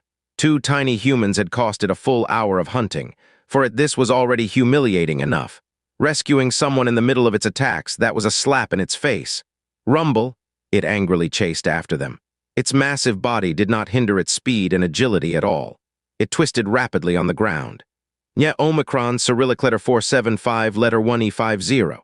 SZERO in just a few breaths, it caught up with Jiang Fan and the others. Jiang Fan's face changed. He stepped on a branch, using it to change direction, darting to the left. The bronze-scaled black centipede was overly agile. Its body was in midair, yet it could twist its upper body to change the direction of its attack. Bam! It crashed into the large tree Jiang Fan used for leverage, shattering it to pieces. Large chunks of wood flew towards the two of them. Jiang Fan quickly shielded Su Yining in front of him, using his back to block all the wood. Pop, pop, pop! Amidst dense explosions, Jiang Fan's back was instantly drenched in blood. even though he was wearing top-grade armor that could withstand a mid-stage Jidan strike. Otherwise, he wouldn't just be having his flesh torn through the armor by the wood, he'd be a sieved mess. Jiang Fan groaned in pain but gritted his teeth and continued using his movement technique to leap systematically through the forest. Su Yining noticed the stickiness on Jiang Fan's back, and when she touched it, her hand was covered in blood. She cried out in alarm, "You're hurt!" Jiang Fan endured the pain and said, "It's nothing, just hold onto the silk tightly. Our survival depends on it." Faced with a mid-stage Jidan Beast King head-on, he had no chance of winning, unless he used the nascent Soul Strike Jade talisman. But that was a last resort. Now he wanted to test the power of the Heavenly Mountain Silk. Su Yining, looking at no one shadow guard who was so close to her, felt an inexplicable sense of gratitude. She didn't understand. Why was no one shadow guard so good to her, risking his life to protect her? Was it worth it? While she was lost in thought, Jiang Fan had leapt several times. The bronze-scaled black centipede was in hot pursuit. Several times it almost bit them. The situation was perilous. The bronze-scaled black centipede felt some humiliation, as two small humans at the Foundation establishment realm were, using an exceptionally powerful movement technique, making it chase them around like playing with wild monkeys. It got angry. 100 pairs of tiny claws moved simultaneously. The demon core within it released an enormous amount of demon power. In an instant, its crawling speed increased tenfold. Taking advantage of the moment when Jiang Fan had just leapt with no leverage for his feet, it suddenly darted forward. Jiang Fan turned his head. He only saw a shadow. The bronze-scaled black centipede had caught up, its gaping maw inches away. However, Jiang Fan did not panic. Instead, a hint of joy appeared on his face. He had been waiting for this opportunity. The bronze-scaled black centipede, catching a glimpse of Jiang Fan's eyes, felt a sudden jolt in its heart. Wait, something was off. It felt even more uneasy. Jiang Fan had already prepared. With a thought, the Sorrow Frost sword on his back decisively unsheathed and flew under his feet. He stepped on the flying sword and used its force to propel himself into the air. At this time, the copper scale black centipede finally realized. There was an almost invisible transparent silk thread tightly stretched between two big trees ahead. Its pupils contracted violently. It tried to dodge it, but its huge body couldn't avoid it at all. And it was even more impossible to stop. To kill Jiang Fan in one hit, it had exerted its innate talent, increasing its speed tenfold. Under such immense inertia, it couldn't stop at all. No, it let out a sharp scream. The next moment, its entire body passed through the Heavenly Mountain Silk. Then, using the Heavenly Mountain Silk as the dividing line, the upper half of its body flew forward. The lower half of its body quickly fell to the ground. Bang, bang, two dull thuds were heard in succession. The two halves of the copper scale black centipede's body successively smashed to the ground, each part writhing madly, toppling a swath of forest. The front half of its body let out a heart-wrenching scream of pain, echoing through the mountains and forests. Jiang Fan barely landed on a tree, only to have his spiritual power thrown into disarray by the incredibly piercing scream. His body trembled violently. He almost fell headfirst. Luckily, Su Yining, seeing the danger, thrust her sword into the tree, providing support for both of them. Thus, they managed to stabilize themselves. They looked down on the incessantly screaming copper scale black centipede from above. As time passed, the tail part of the copper scale black centipede had long since stopped moving. The upper half also gradually fell silent. Only a faint rise and fall could be seen in the abdomen of the copper scale black centipede. It was not far from death. It struggled to lift its head, looking in Jiang Fan's direction. Its blood-red eyes were filled with intense resentment. It had actually fallen into the trap of a mere human. It was truly unwilling. Its head slowly fell down, and the rise and fall of its abdomen gradually ceased. It looked as if it were dead beyond any doubt. Su Yining felt as if she were dreaming. A mid-stage Jidan demon beast killed. Jiang Fan flickered a few times, retrieving the Heavenly Mountain Silk, and shook his head. How could it have been killed by me? It was its own carelessness that led to its death. If it had been a bit more vigilant, it would have been very hard to trap it. Of course. Pausing, Jiang Fan looked at the Heavenly Mountain Silk in his hand, full of joy. The power of this Heavenly Mountain Silk is also a major reason. Ordinary silk threads could never achieve such an effect. They would either be broken by the copper scale black centipede or unable to cut through its copper-colored scales. Only the Heavenly Mountain Silk, sharp and tough, could do it. He liked this item more and more. Su Yining looked at Jiang Fan with admiration. It was not just admiration for Jiang Fan's adaptability, but also for his humility. No one shadow guard spoke lightly of it, but how many people could achieve it? Even given the heavenly mountain silk, who could set a trap without panicking in danger, who could narrowly avoid the copper scale black centipede's attacks time and time again, who could lure it into delivering a fatal blow at just the right moment. All these factors combined led to the successful killing of the copper scale black centipede. It was far from being as simple as the copper scale black centipede's carelessness. She gazed at no one shadow guard, somewhat distracted, and said, "You are truly humble. You somewhat resemble an old friend named Jiang Fan." In her impression, Jiang Fan was also always a modest gentleman. Never proud or arrogant, always humble and low-key. Why hadn't she seen his merits back then? Jiang Fan, feeling guilty, changed the subject. "We should leave quickly. This place is full of trouble." Su Yining snapped back to reality. The commotion caused by the copper scale black centipede here was comparable to an earthquake. If there were any other beast kings nearby, they would have surely noticed this place by now. Her expression grew serious, ready to leave, but she inadvertently glanced at the copper scale black centipede and said, "Don't want its materials." This was a mid-stage Jidan beast king. Even a random scale was valuable. Jiang Fan's eyes flashed and he said, "Of course I want them, but I want to make sure it's completely dead before taking anything." "What?" Su Yining was shocked, looking at the seemingly lifeless copper scale black centipede and said, "It's still alive." Jiang Fan stroked his chin. "Given its cunning nature, I find it hard to believe it would die so obediently." "Let's test it out and see," with that said. He took out the ancient zither and played Tiger and Dragon Roar from a distance. The sound waves struck the body of the copper scale black centipede like a sword. Its hard scales bore shallow, white marks from the impact.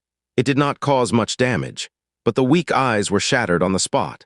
The pretending to be dead copper scale black centipede in pain raised its head, letting out a cry of anger. Using the last bit of its strength, it dragged its remaining body toward Jiang Fan.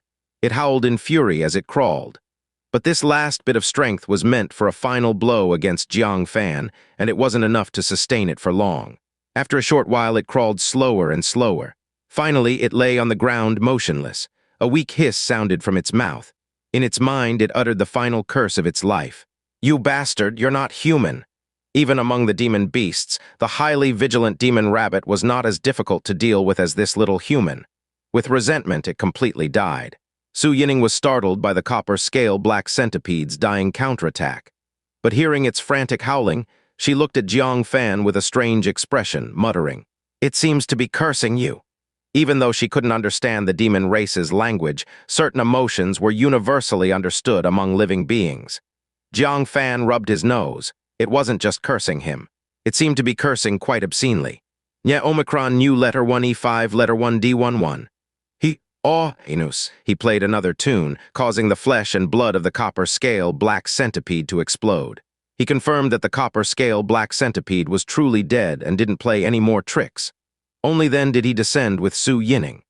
Circling the copper scale black centipede, Jiang Fan identified the location of the inner core, pried open the iron-hard scales, and exposed the flesh inside. Then he stabbed it with a sword, extracting the fist-sized inner core. The inner core was filled with black liquid, clearly highly toxic. Jiang Fan couldn't help but shudder. "It's a good thing I didn't approach it just now." It seemed that the copper scale black centipede intended to poison Jiang Fan to death before it died. "A mid-stage Jidan poison attribute inner core. I wonder if Supreme Elder Joe Kidden would be interested." Though trading it for that vial of poison dragon bone marrow was a wild fantasy. But it's better than going empty-handed, right? At this time, Su Yining was also eyeing the copper scale black centipede's corpse with interest. It was her first time seeing a mid-stage Jidan demon beast's body. Every part of it was valuable. "Take whatever you fancy," Jiang Fan reminded her. Su Yining quickly waved her hands. No, these are your spoils, I can't take them." Jiang Fan said, "The inner core is enough for me. I can't carry anything else. Take as much as you can." Upon hearing this, Su Yining felt both delighted and embarrassed. She picked and chose from the copper scale black centipede, prying off 10 scales and cutting off the pair of antennae from its head. Finally, she cut a piece of the most refined spiritual meat from its back. She reluctantly stopped. Just these items made her burdened with packages. Looking at the nearly intact copper scale black centipede's body, Su Yining said with regret, "It's such a waste, so many good things that we can't take." As soon as she finished speaking, a cold voice without any warning echoed in the dark forest. "If you can't bear to leave them, then stay." Who? Jiang Fan felt his hair stand on end. Something was nearby, yet he hadn't noticed. And it sounded like a human language, but the deep and thick voice was not something a human could produce. He stared tightly at the source of the voice. In a patch of shadow, a terrifying creature with skeletal structure and clawed hands stepping on the ground slowly emerged. Jiang Fan's hair stood on end. His pupils vibrated intensely. The 9th layer of core formation Beast King, Lengu. Jiang Fan's throat moved with difficulty. Cold sweat poured down his body like a waterfall. This Beast King, wasn't it being hunted down by Su Qingyang? Why did it come back? Moreover, he had taken away the inner core of its subordinate right in front of it. Su Yining was even more rigid, her eyes filled with fear without a trace of vacancy left. They never dreamed of encountering the strongest existence among these beast kings. This was akin to a terrifying existence level comparable to a supreme elder. In the demon-beast realm, it was also ranked among the top 15 great demons. Encountering it, where was there even a shred of hope for survival? Jiang Fan's cold sweat flowed profusely. Despite having a nascent soul strike Jade token, he dared not act rashly. He had seen Lengu in action. It was as fast as a shadow, imperceptible to the naked eye. If he dared to move, the Jade token would likely be destroyed before he could take it out, and he would be beheaded. Lengu walked with his hands behind his back. He stepped on the ground, causing thunderous sounds, slowly approaching them. He spoke in an eerily sinister human voice. "A small foundation establishment realm, yet capable of killing my mid-core formation Beast King. No one would believe it if I said it. What kind of magical treasure did you use? Take it out and I might consider sparing your life." He glanced at the two halves of the copper scale black centipede's corpse, realizing something. A trace of greed flashed in his eyes. The scales of the copper scale black centipede were known for their hardness. Even its claws could hardly break them. The young man before him could sever the copper scale black centipede at the waist. It was evident he had some extremely sharp object. If it was a natural magical treasure, that would be perfect. Being a demon beast, he could also use it. Jiang Fan regained a trace of calm. No matter what the creature, once its spiritual wisdom reached a certain level, it would show its greedy nature. As long as it didn't kill him immediately, he still had a chance to fight back. "Fine, I'll give you the thing, but don't come closer or I would rather destroy it," Jiang Fan shouted. Lengu's eyes narrowed. He disdained bargaining with Jiang Fan, but since the nature of the magical treasure was unknown, whether it could indeed be destroyed was also uncertain. So his step forward slowly retracted. Across 100 zhang distance, they conversed through the air. "Take it out and let me see." To a beast king of his level, what difference did 10 zhang or 100 zhang make? If he decided to kill, the humans before him would surely die. Jiang Fan took a breath. "I'll give it to you." He reached into his bosom, feeling for the jade box containing the nascent soul jade token, and opened it deftly. Just as he was about to take it out, Lengu sharply sensed an extremely dangerous aura. His expression changed, and in fury he shouted, "You're seeking death," no matter what that thing was. Anything that made his 9th layer core formation self feel immense danger was certainly extremely perilous. He couldn't let him take it out. Swish! He left an afterimage where he stood. His massive and terrifying body appeared in front of Jiang Fan in an instant. Jiang Fan's pupils contracted sharply. Before he could grasp the jade token, Lengu decisively struck Jiang Fan's chest with a claw. "It's over." Jiang Fan's vision darkened. Only this thought occupied his mind. Before absolute power, any struggle was in vain. A sharp pain quickly followed. That was the pain of claws piercing through the armor and reaching the flesh. This bit of pain made Jiang Fan suddenly excited, his blank brain stimulated and spinning rapidly.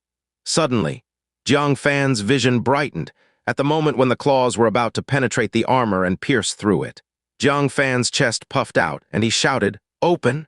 He wore a pink Buddha jade pendant on his chest. It was given to him by Yue Mingzhu at the bottom of the cliff, telling him not to use it unless at a life-and-death moment. Omicron knew letter 1E5 letter 1D11.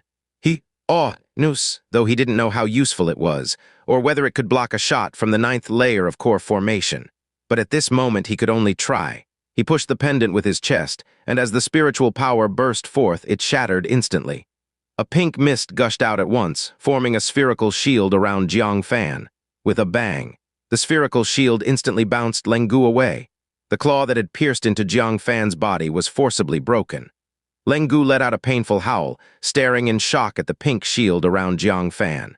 A ninth-layer core formation defensive pendant. Who are you? A person who could own such a precious defensive pendant could not be a simple human. Jiang Fan was stunned. The pendant given by Yue Mingzhu was of such high grade. With this shield, could Lengu do nothing to him? He decisively took out the nascent soul jade token, holding it in his hand, coldly shouting, "Get lost, or taste its power." SSS. Lengu drew in a sharp breath, his tiny blood-colored eyes trembling as if an earthquake had hit. A nascent soul strike jade token? Who are you? A ninth-layer core formation defensive charm was one thing, but even having a nascent soul strike jade token. This terrifying token, even a real nascent soul realm expert, would not dare to face it head-on. However, how could he be willing to leave? The young human before him was likely an extremely important person. If he could be brought back to the young master, he might make amends. Su Qingyang failed to kill him due to reinforcements arriving, but Su Qingyang also couldn't be retained. If he couldn't bring back Su Qingyang's head, it would be his head that would be required. The young human before him was his hope of survival, but he carried precious treasures. He could not defeat him for the moment. Suddenly, his peripheral vision caught Su Yining. A cruel smile appeared on his lips, and he laughed coldly. "You can protect yourself. But can you protect your companion?" Swish. He disappeared again, leaving an afterimage. This time he charged towards Su Yining. "No!" Jiang Fan roared, not daring to activate the nascent soul jade token. Because the attack range of this jade token was vast, it would kill Su Yining as well. In despair, Jiang Fan suddenly touched the infinite ring on his finger. A thought crossed his mind, and he shouted loudly, "Su Yining, get out of the way!" He then raised his hand suddenly, pointing at the spot between Su Yining and the afterimage. Although he could not capture Lengu's figure, the gravity range of the infinite ring was large enough. Su Yining reacted, quickly retreating. As she barely stepped back a few paces, an invisible mighty force appeared out of nowhere. It pressed downward abruptly. The sword in Su Yining's hand was caught within the range. It was instantly crushed into powder on the spot. Then, a thunderous roar erupted. It was as if the heavens and earth had crumbled. The ground in front of him was pressed into a huge pit tens of feet deep by the terrifying power.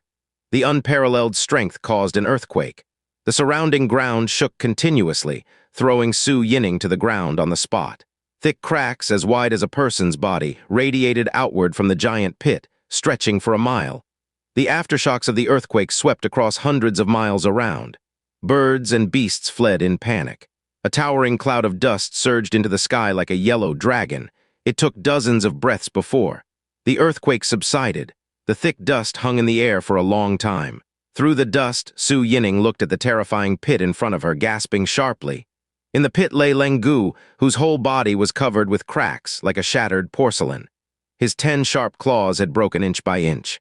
His limbs were densely covered with fissures. His torso was also full of shocking cracks, as if it would shatter upon a touch. At this moment, he was on his last breath, seemingly unable to move even a bit. Only his eyes could still move. His blood-red eyes trembling, he asked in horror, What is that thing?" Fan was also stunned. Previously, he had only unintentionally used it on the clouds in the sky. He hadn't realized how powerful the gravity suppression of the infinite ring was. Only now did he understand its terror, and this was after wasting most of its energy. If the infinite ring were at its peak, Lengu wouldn't even have a trace left. Being able to severely wound a ninth-layer core formation Beast King was enough to delight Jiang Fan. He employed his movement technique, decisively flying over. The Sorrow Frost Sword instantly activated, slashing at the immobilized Lengu. "Strike when it's down, don't give it a chance to breathe," chirped just then. The black raptor, attracted by the commotion, noticed the scene below and swooped down decisively.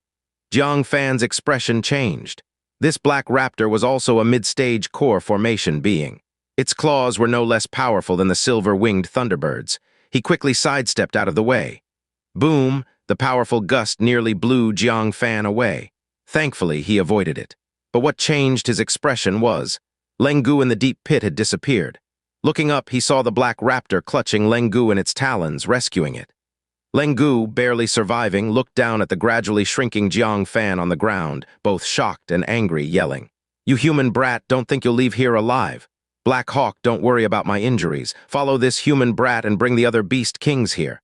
This kid must die. Otherwise, future troubles will be endless." Thinking of the nascent soul one-strike jade token in Jiang Fan's hand, it felt a shudder of fear. It couldn't imagine if during a crucial moment in the war between humans and demons, this boy appeared with the nascent soul jade token, what the consequences would be. In its view, this boy needed to be eradicated more than Su Qingyang. Even if he escaped today by luck, it would mobilize the demon race's power in the future to continuously hunt him down. The hidden danger couldn't be allowed. Jiang Fan was also filled with killing intent. If Leng Gu escaped, the fact that he possessed the nascent soul jade token would no longer be hidden. At that time, whether the demon race would hunt him could be set aside for now. The giant sect would not let him go first. "Still want to kill me? Do you think you can escape?" Jiang Fan coldly snorted. Spiritual power surged crazily within him, forming a sword shape. The sorrow frost sword on his back trembled continuously, as if it were eager with excitement. Leng Gu sneered, "Even Su Qingyang couldn't kill me. Do you, a mere human brat, think you can take my life from afar?" The sky had always been forbidden for humans. No matter how powerful you were powerless in the face of the sky. Only Su Qingyang's sword control technique could harm the sky's demon beasts, but his sword control technique was unique to him alone. No one else could learn it, let alone a mere human brat here. However, in the next moment, Leng Gu's expression froze. Jiang Fan took out a long sword wrapped in cloth from behind him. He shook the sword hilt. The world-shattering purple brilliance instantly shredded the cloth, revealing a purple longsword exuding immense spiritual pressure. Even from such a distance, Leng Gu felt the chill emanating from the purple sword. A sense of dread swept through its entire body. Could it be a spiritual artifact? Leng Gu gasped. It felt an intense unease. If not for being in the air, unafraid of the sword, it would have retreated to maintain distance long ago. But in the next moment, a horrifying scene unfolded before Leng Gu. Jiang Fan raised his hand and tossed the purple sword into the air.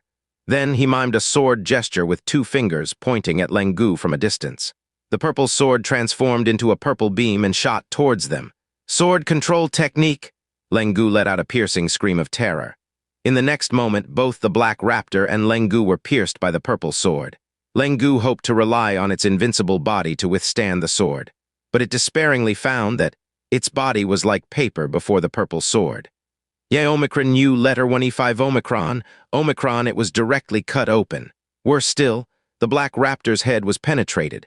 Its massive body powerlessly fell, dragging Leng Gu down, smashing brutally into the ground. Boom, blood and feathers splattered everywhere. The already dying Leng Gu was smashed into pieces, with only its head's blood-red eyes weakly rolling. Its mouth moved, pleading for mercy. "Spare me!" Poof, a purple light descended from the sky, piercing through its head, completely shattering it. It was Jiang Fan controlling the purple sword, delivering the final blow to Leng Gu. Jiang Fan retrieved the purple sword and coldly stared at Leng Gu's body. How could he be so foolish as to show mercy and let it live? After confirming Leng Gu's death, Jiang Fan approached its body, a trace of excitement in his eyes. This was a 9th layer core formation demon beast. Its beast core must be incredibly valuable, right? After searching for a while, Jiang Fan found a white demon core the size of an eyeball in its head. Compared to other demon cores, this one was significantly smaller, but the energy contained within it was 100 times more than other demonic beasts. Holding it in his palm, he felt the overwhelming, suffocating power surging within. Jiang Fan secretly rejoiced. "Luckily, I had the infinite ring, or else I would have been doomed today." Jiang Fan vividly remembered Leng Gu's immense strength. That elderly man in a green robe, proficient in swordsmanship, couldn't kill it despite chasing it. He could kill Leng Gu only because of the infinite ring's power. Jiang Fan now had time to examine the infinite ring, finding it had turned pure white, losing all its green color, indicating it had exhausted all its power. "I have to find a way to restore some energy," Jiang Fan thought to himself. Witnessing the infinite ring's formidable power, he was overjoyed. He regarded it as his second most important life-saving asset, right after the nascent soul jade token. After storing away Leng Gu's beast core, Jiang Fan also took the Black Hawk's inner core, saying, "We must leave quickly. This place isn't safe." He grabbed Su Yining, employing his movement technique, swiftly moving through the mountain forest. Su Yining was still overwhelmed by the previous shock.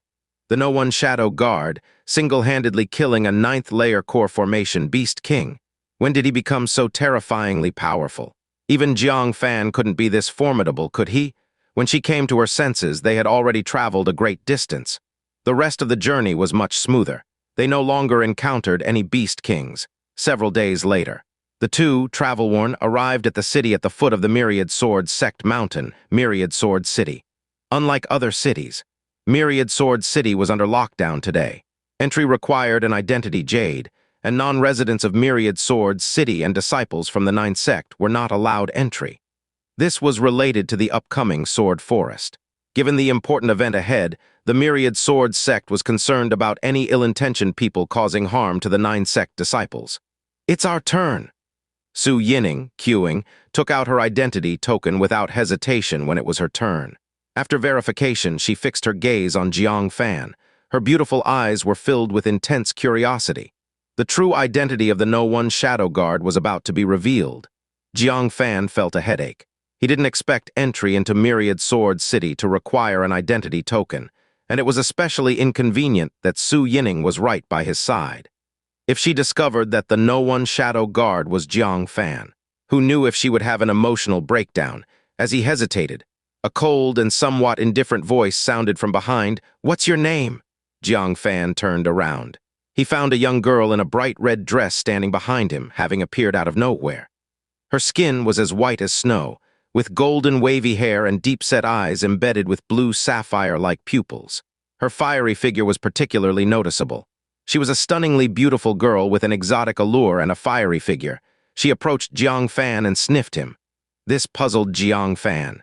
Even more bewildering, after sniffing him, the blood-skirt girl's expression turned cold. Her gaze bore into him with inexplicable animosity. "What's your name?" The red-dressed girl wasn't anyone else. It was the daughter of the demon emperor who had arrived at Myriad Sword Sect, ready to kill everyone. Originally, she was queuing up obediently. Then she suddenly caught the scent of her subordinates' demon core. Among them, there was even Lengu's. This made her both astonished and furious. Her father's war general had actually fallen. What made her release hostility uncontrollably was that the demon core was with the masked person right in front of her. Moreover, it wasn't just Lengu's demon core on him. There was also the demon core of the copper scale Black Centipede, Black Hawk, and silver-winged Thunderbird. This scoundrel had 4 demon cores of the demon race's Beast Kings, although it was unlikely that he was the one who killed them. But it still made her unable to tolerate it. That led to the scene just now. Jiang Fan replied irritably, "Guess." This girl probably wasn't right in her head, was she? Developing hostility towards him for no reason and wanting to know his name, it'd be a wonder if he said it. The red-dressed girl bit her silver teeth, saying hatefully, "You better pray you don't join the Sword Forest." If they met in the Sword Forest, she would be the first to take this guy out. As she spoke, she pushed past Jiang Fan, storming up to the martial artist inspecting people, and threw an identity token over. Jiang Fan's face subtly changed as he looked. It was actually a true Thunder Sect identity token. He glanced at Su Yining, revealing a questioning look. Was there such a girl in the true Thunder Sect's group? Why, no impression at all. Su Yining also realized something was off and responded to Jiang Fan's doubt by shaking her head. She had been with the true Thunder Sect's group for a few days. There was absolutely no such girl among them. Jiang Fan frowned. Was this girl impersonating a true Thunder Sect disciple, or had she just arrived? Without evidence, it wasn't appropriate for Jiang Fan to expose her. Besides, he didn't want to get involved in true Thunder Sect's matters. His eyes flashed. Taking advantage of Su Yining's attention being drawn to the red-dressed girl, he discreetly pulled out his identity token, handing it to another examining martial artist. The other person simply registered it and returned the token to Jiang Fan. When Su Yining noticed, Jiang Fan had already put the token away, saying, "Let's go in. See if we can meet up with Elder Ling and the others." Su Yining pouted, stomping her foot lightly. "So stingy, you wouldn't even let me see the token." She had barely missed the chance to glimpse No One Shadow Guard's true identity, but had missed it due to the red-dressed girl's interruption. The two entered the city. Immediately, not far from the city gate, they saw Ling Jinghu and Jai Ryu's group at a tea stall. Ling Jinghu's arm was injured, wrapped in bandages and in a sling, indicating a broken bone. Only 4 of the 5 disciples remained. It wasn't hard to predict the fate of the missing disciple. Most likely, like Jiang Fan, they were unlucky enough to be discovered and chased by a demon beast. However, Jiang Fan had strong skills and endless methods, preserving his life. The other person wasn't as fortunate. Oh, it's Jiang, junior sister Su, and the others. Jai Ryu, sharp-eyed, immediately spotted Jiang Fan. She almost blurted out Jiang Fan's identity but corrected herself in time. Ling Jinghu, upon hearing, quickly looked over. Seeing Jiang Fan and Su Yining unharmed, her weary face showed deep relief. She rushed forward, saying with relief, "It's good you're all right, it's good you're all right. I thought you encountered danger too. Now I can finally give the sect master an account." After all, she had been entrusted by the sect master to escort this savior to the Myriad Sword sect. If he came to any harm, she would have been in big trouble. Jiang Fan admired this elder who risked her life to divert the Beast King and provide a way out for the disciples. Seeing her arm's injury without a word, he took out a revitalizing pill. "Elder Ling, thank you for escorting us all the way. Take this healing pill as soon as possible." Ling Jinghu received it, surprised. For a moment, she didn't recognize this green pill. However, Jai Ryu gasped, clearly recognizing that it was the revitalizing pill that had sold for an astronomical price the other day. Such an expensive revitalizing pill, Jiang Fan just gave it away casually. Her eyes were full of ripples, showing deep admiration. Jiang Fan indeed wasn't stingy with those around him. Ling Jinghu, feeling ashamed, said, "You're too kind, young master. If we encountered real danger, I wouldn't have been able to protect you. You escaped on your own and luckily got out alive. Where are you going next? I have some friends at Myriad Sword Sect who can offer you food and shelter." She wanted to do more for Jiang Fan to make up to him somehow. But how could Jiang Fan dare stay with Ling Jinghu any longer? If his identity were exposed, who knew what she would do to him? "Elder Ling, I appreciate your kindness. I am planning to visit Supreme Elder Zhou Kidden at Myriad Sword Sect." Jiang Fan made an excuse. Upon hearing this, Ling Jinghu didn't try to keep them. This was Jiang Fan's great opportunity. How could she obstruct it? "All right, then we'll meet at Sword Forest tomorrow." She watched Jiang Fan and Su Yining leave. Only after they disappeared into the crowd did Ling Jinghu's expression gradually fade, and she instructed, "You may go about your business and meet at the inn tonight." The disciples complied and dispersed. During their escape, everyone's spiritual pills and talismans had been used up and needed to be replenished. Jai Ryu also prepared to leave, but Ling Jinghu called her back. "Ryu, you stay?" Jai Ryu felt uneasy, but she obediently stayed behind. When the other disciples had all left, Ling Jinghu gazed at Jai Ryu with meaningful eyes, her face stern. "You have a lot of guts." Jai Ryu's heart sank, and she hastily bowed. Disciple doesn't know where I went wrong. Please correct me, great elder." "HMPH?" Ling Jinghu snorted, saying something that made Jai Ryu panic. "You figured out long ago that this masked person is the Jiang Fan wanted by the sect master, right? Yet you concealed it." Thump, thump, Jai Ryu's face stiffened in panic. He is Jiang Fan. I really didn't realize it." Ling Jinghu said, "Stop pretending. That ancient zither on his back and the sword wrapped in cloth, you wouldn't fail to recognize them, right? Those are Jiang Fan's belongings. You saw them and didn't show a bit of surprise enough to prove you knew his identity long ago." Jai Ryu turned pale. Her lips trembled as she knelt. "Disciple didn't intentionally hide it. Please forgive me, great elder." Unexpectedly, Ling Jinghu raised her hand to pull her up, not letting her kneel. Her face also changed from the sternness earlier, smiling faintly. "If you're guilty, wouldn't I also be guilty for letting him go?" Jai Ryu then realized.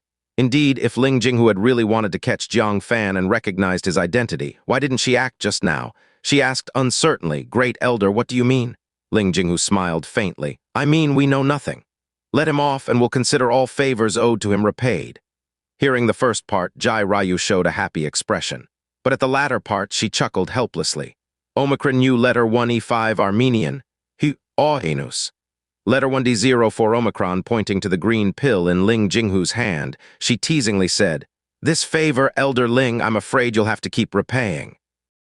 Jinghu was taken aback, looking at the pill in his hand, and exclaimed, "It's just a healing pill, how precious can it be?" Jai Ryu showed a look of envy, staring at the green pill, and said, "A healing pill worth 200,000 crystal stones, isn't that precious enough?" "How much?" Ling Jinghu, who had just sat down, jumped up in shock and said, 200,000 crystal stones. Where is it that expensive? Wait, could this be the legendary revitalizing pill? An ancient pill that can heal all internal and external injuries within a 2-hour period. Jai Ryu nodded, eyes blazing, and said, "What else?" Ling Jinghu gasped. This kind of life-saving spirit pill, Jiang Fan actually gave him one. After a while, he solemnly packed it away, smiling bitterly. This favor is really hard to repay. At the foot of the Myriad Swords Sect mountain, Su Yining stopped and said, "I'll wait for you here." No one shadow guard needed to meet the Supreme Elder of the Myriad Swords Sect. Her following would undoubtedly be a burden. Jiang Fan nodded and then stepped into the entrance. As soon as he entered, he almost thought he had walked into a market. He saw rows of carriages and dozens of disciples crowding at the entrance, waiting to hand in their tasks. Several disciples in charge of handling the tasks were overwhelmed. Jiang Fan's mouth twitched. So everyone was the same, relying on their elders to escort them, taking on some tasks to freeload a few merit points. As a result, there were so many people that the task exchange point of the Myriad Swords Sect was almost paralyzed.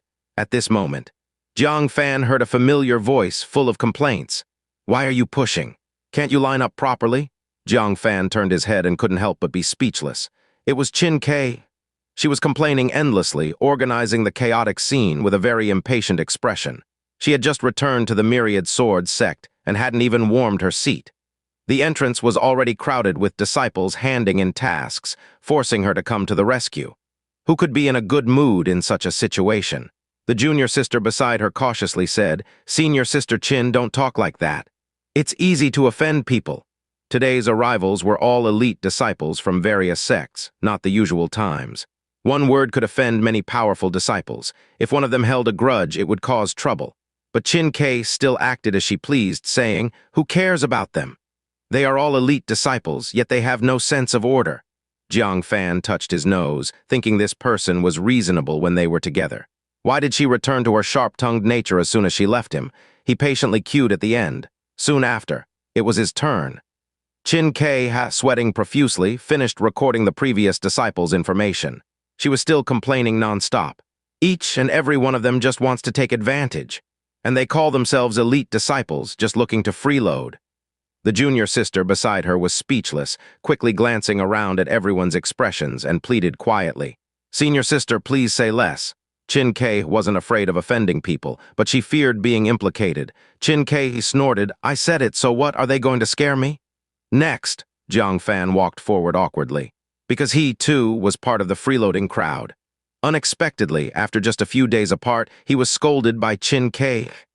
He placed his jade scroll and identity token, along with a contact letter, on the table. The letter was his task item for this mission. Qin Kei glanced at Jiang Fan, noticing he was wearing a mask, and frowned slightly. She picked up the letter and examined it carefully. At the same time, instructed the junior sister beside her, "Check his identity token and jade scroll carefully."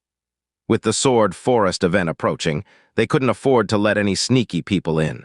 Soon the junior sister confirmed, "The identity token and task jade scroll are fine." Qin Kei also finished examining the letter. No problem here either. But she didn't pass him just yet. She crossed her arms, stared at Jiang Fan, and warned, "Sir, during this special period, it's better not to be so secretive, to avoid any misunderstandings." Jiang Fan touched his nose, scolded again. He nodded and said, "Thank you for your advice, senior sister." Seeing that Jiang Fan was relatively receptive and had a good attitude, Qin Kei instructed the junior sister, "Register him." The junior sister breathed a sigh of relief. Senior sister Qin was really not afraid of offending people, daring to educate someone so directly. If the other party were narrow-minded, they would hold a grudge. Fortunately, Qin Kei didn't continue to make things difficult and quickly opened the register, recording according to the identity token. She mumbled, "Jiang Fan." Qin Kei froze and suddenly let out a sharp scream. "What did you say his name was?" The junior sister trembled with fear, thinking she had written it wrong, and quickly looked at the identity token. After checking, she said with confusion, "Senior sister, I didn't write it wrong. Jiang Fan, a disciple of the Green Cloud Sect, Jiang Fan." Qin Kei looked incredulously at the masked person in front. When she saw the masked person's semi-smiling eyes, she couldn't help but shake all over. It was really Jiang Fan. She was overjoyed, jumping over from behind the desk, excitedly grabbing Jiang Fan's hands, and said incoherently, "Junior brother Jiang, why is it you?" Why are you at the Myriad Sword Sect? I thought I'd never see you again, Jiang Fan said with a wry smile. I didn't expect that in just a few days your temper would rise. Luckily, we were apart for a short time. If it was longer, it wouldn't be just scolding. Qin Kei's face flushed red instantly. Thinking about her recent words, she couldn't help but cover her face in embarrassment. She had actually scolded Jiang Fan? Oh my God, what a disgrace. She stammered, I'm sorry, junior brother Jiang, I didn't know it was you. If I knew, I wouldn't dare even with 10 guts.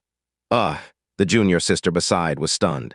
In her impression, senior sister Qin never had such a girlish demeanor. Who was this masked man? He could make her so shy. Noticing the strange looks from around, she nudged softly. Senior sister, let's handle the official business first. Qin Kei snapped out of it, her face turning even redder. She was indeed too out of character in front of everyone. She awkwardly returned to the desk, grabbed the register, and meticulously wrote Jiang Fan's name herself. After recording, she looked concerned. Junior brother Jiang, the journey must have been hard, Jiang Fan said. It's been fine. I came with the great elder of the Desires sect to participate in the Sword Forest event, so there wasn't much danger under her protection.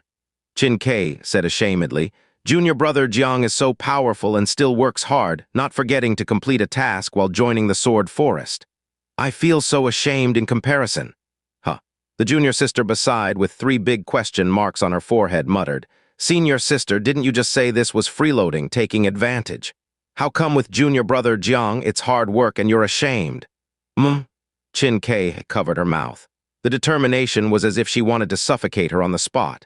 Her face flushed again. She awkwardly said, Junior brother Jiang, don't listen to her nonsense. I never said that.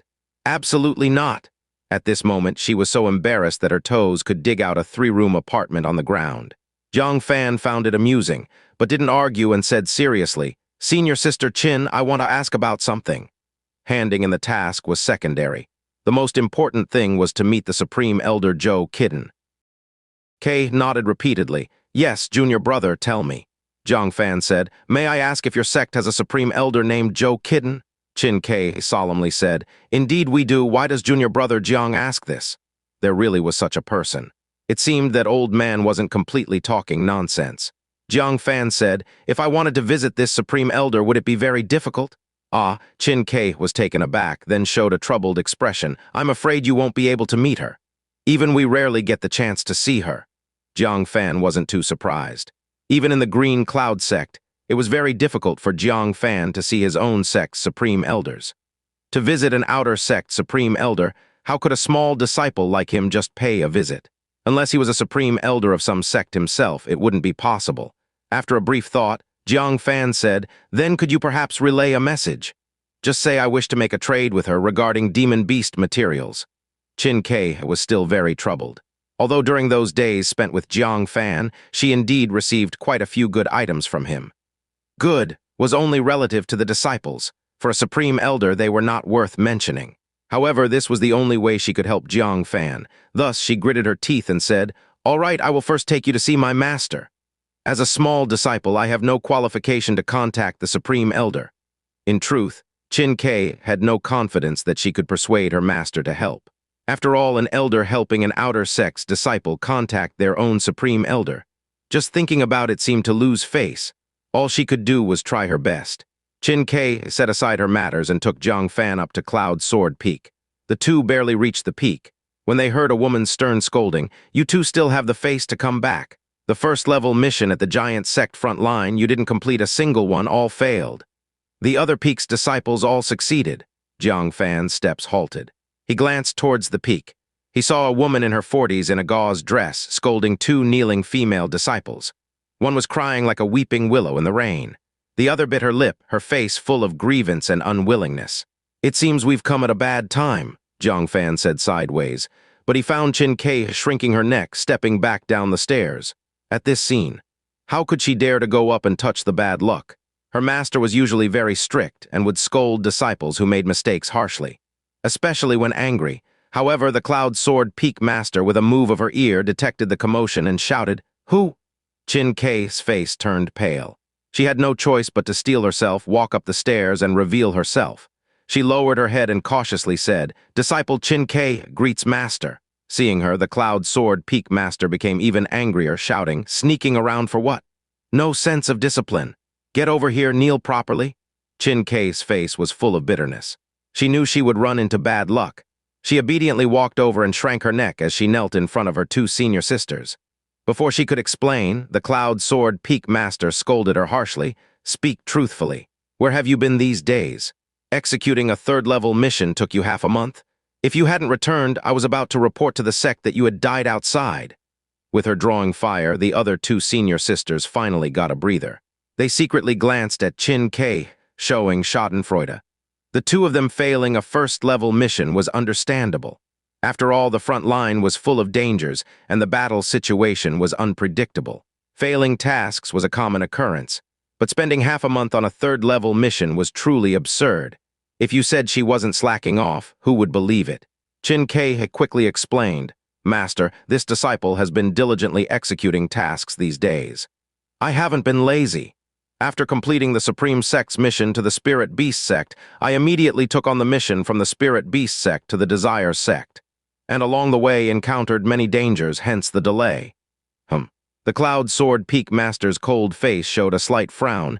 You can take tasks from the Spirit Beast Sect. The two senior sisters curled their lips, lying without a draft. With Chin Kei's strength at most, she could execute third-level tasks. And these low-tier tasks were not even enough for the Spirit Beast Sect's low-level disciples. How would they assign one to an outsider? Chin Kei nodded. This disciple dares not lie. The Cloud Sword Peak Master showed doubt. Was it Lu Xinghe who helped you? This caused the two senior sisters to be stunned, then immediately disdainful. Almost forgot, Chin Kei had befriended a strong person at the 7th layer of foundation establishment from their sect. The other party was capable of taking a second-level task from the Spirit Beast Sect. It was entirely possible for him to take Chin Kei along and share the credit with her. However, they were puzzled. Mentioning Lu Xinghe, Chin Kei's face showed disdain. Him? It's good he didn't get me killed, let alone help me. Thinking about Lu Xinghe's arrogance, which caused them to fall into Black Lotus's ambush, she remained furious. This made the Cloud Sword Peak Master curious. Then what task did you take at the Spirit Beast Sect? Chin Kei felt slightly guilty. It was a first-level task. She had been merely playing a minor role in that task. The task was completed solely because of Jiang Fan's efforts. Hence, she spoke with a lack of confidence. To her surprise, just as the words left her mouth, the Cloud Sword Peak Master's face turned icily cold, her shoulders shaking with anger. You three, are you trying to anger me to death? Two of you who can complete first-level tasks all failed. The one who can't complete them lies through her teeth. You three have utterly shamed Cloud Sword Peak. She trembled with rage, her chest heaving violently. Pointing with a shaking finger at the two older female disciples, she said, Chen Tingfang, Sun Huarong, both of you get back to your caves for meditation and reflection. As for you, Chin Kei, lazy and deceitful, your crime is unforgivable. Go to the reward and punishment hall yourself to receive 100 lashes. Chin Kei panicked. Master, this disciple didn't lie. It was a junior brother from the outer sect who helped me complete the first-level task. But the more she explained, the angrier the Cloud Sword Peak Master became. A junior brother from the outer sect? Where would such a living bodhisattva come from to kindly help you complete a first-level task? And a junior brother at that, which sect has such a young genius who can help you complete a first-level task? Lying without a draft, are you trying to anger me to death? Get out. Go to the reward and punishment hall immediately and receive an additional 100 lashes. Her lungs were about to burst with anger. If she could have told a lie that was somewhat believable, she would have grudgingly accepted it. Such a transparently bad lie trying to deceive her. Did she take her for a fool? From below the stairs, Jiang Fan, who had intended to avoid the bad luck, could no longer hide. He had no choice but to remove his mask and reveal his true face. Then he forced himself to approach and said with cupped hands, Jiang Fan, a disciple of Green Cloud Peak, greets Cloud Sword Peak Master. Suddenly having an outer sect disciple visit, the Cloud Sword Peak Master forcefully restrained her anger and tried to appear peaceful, to avoid giving the outer sect a bad impression of her temper. You visit my peak, do you have some matter? She asked as she looked Jiang Fan up and down, finding his name somewhat familiar. Jiang Fan straightforwardly said, To answer the Peak Master, I am here to testify for Senior Sister Chin. Testify? The Cloud Sword Peak Master was puzzled. Testify what? With a bitter smile, Jiang Fan continued, To be honest, Peak Master, I am the living bodhisattva you mentioned. Fan up and down, scrutinizing his improbably youthful face. Suspiciously, she said, you were able to accept a level 1 mission from the Spirit Beast Sect. And you could complete it with my disciple? It's no wonder she doubted him. Of the 9 sects, such a formidable prodigy this young, besides Xianxia of the Supreme Sect, there was no second one. Jiang Fan nodded and said, precisely. The Cloud Sword Peak Master frowned, contemplating whether he was lying, until 2 kneeling female disciples whispered among themselves. Jiang Fan of the Green Cloud Sect, the disciple with no spirit root. He can even accept a level 1 mission. This world is bizarre. Suddenly, the Cloud Sword Peak Master finally remembered why Jiang Fan's name sounded familiar. So it was him, Omicron U letter 1E5 Omicron. He, Anus, the Cloud Sword Peak Master laughed in anger. You're quite bold, daring to come before me and falsely testify for my rebellious disciple. All right, you're not leaving either. I'll inform the Green Cloud Sect to come give an explanation and take you away. This is simply outrageous, a junior disciple dared to mock her. He clearly didn't regard her in the slightest. Jiang Fan calmly said, Cloud Sword Peak Master, why do you think I'm giving false testimony? Seeing that Jiang Fan was still unyielding, the Cloud Sword Peak Master sneered. What, you want to tell me you could accept a level 1 mission from the Spirit Beast Sect? Sect Master Gong isn't that blind to assign a level 1 mission to you.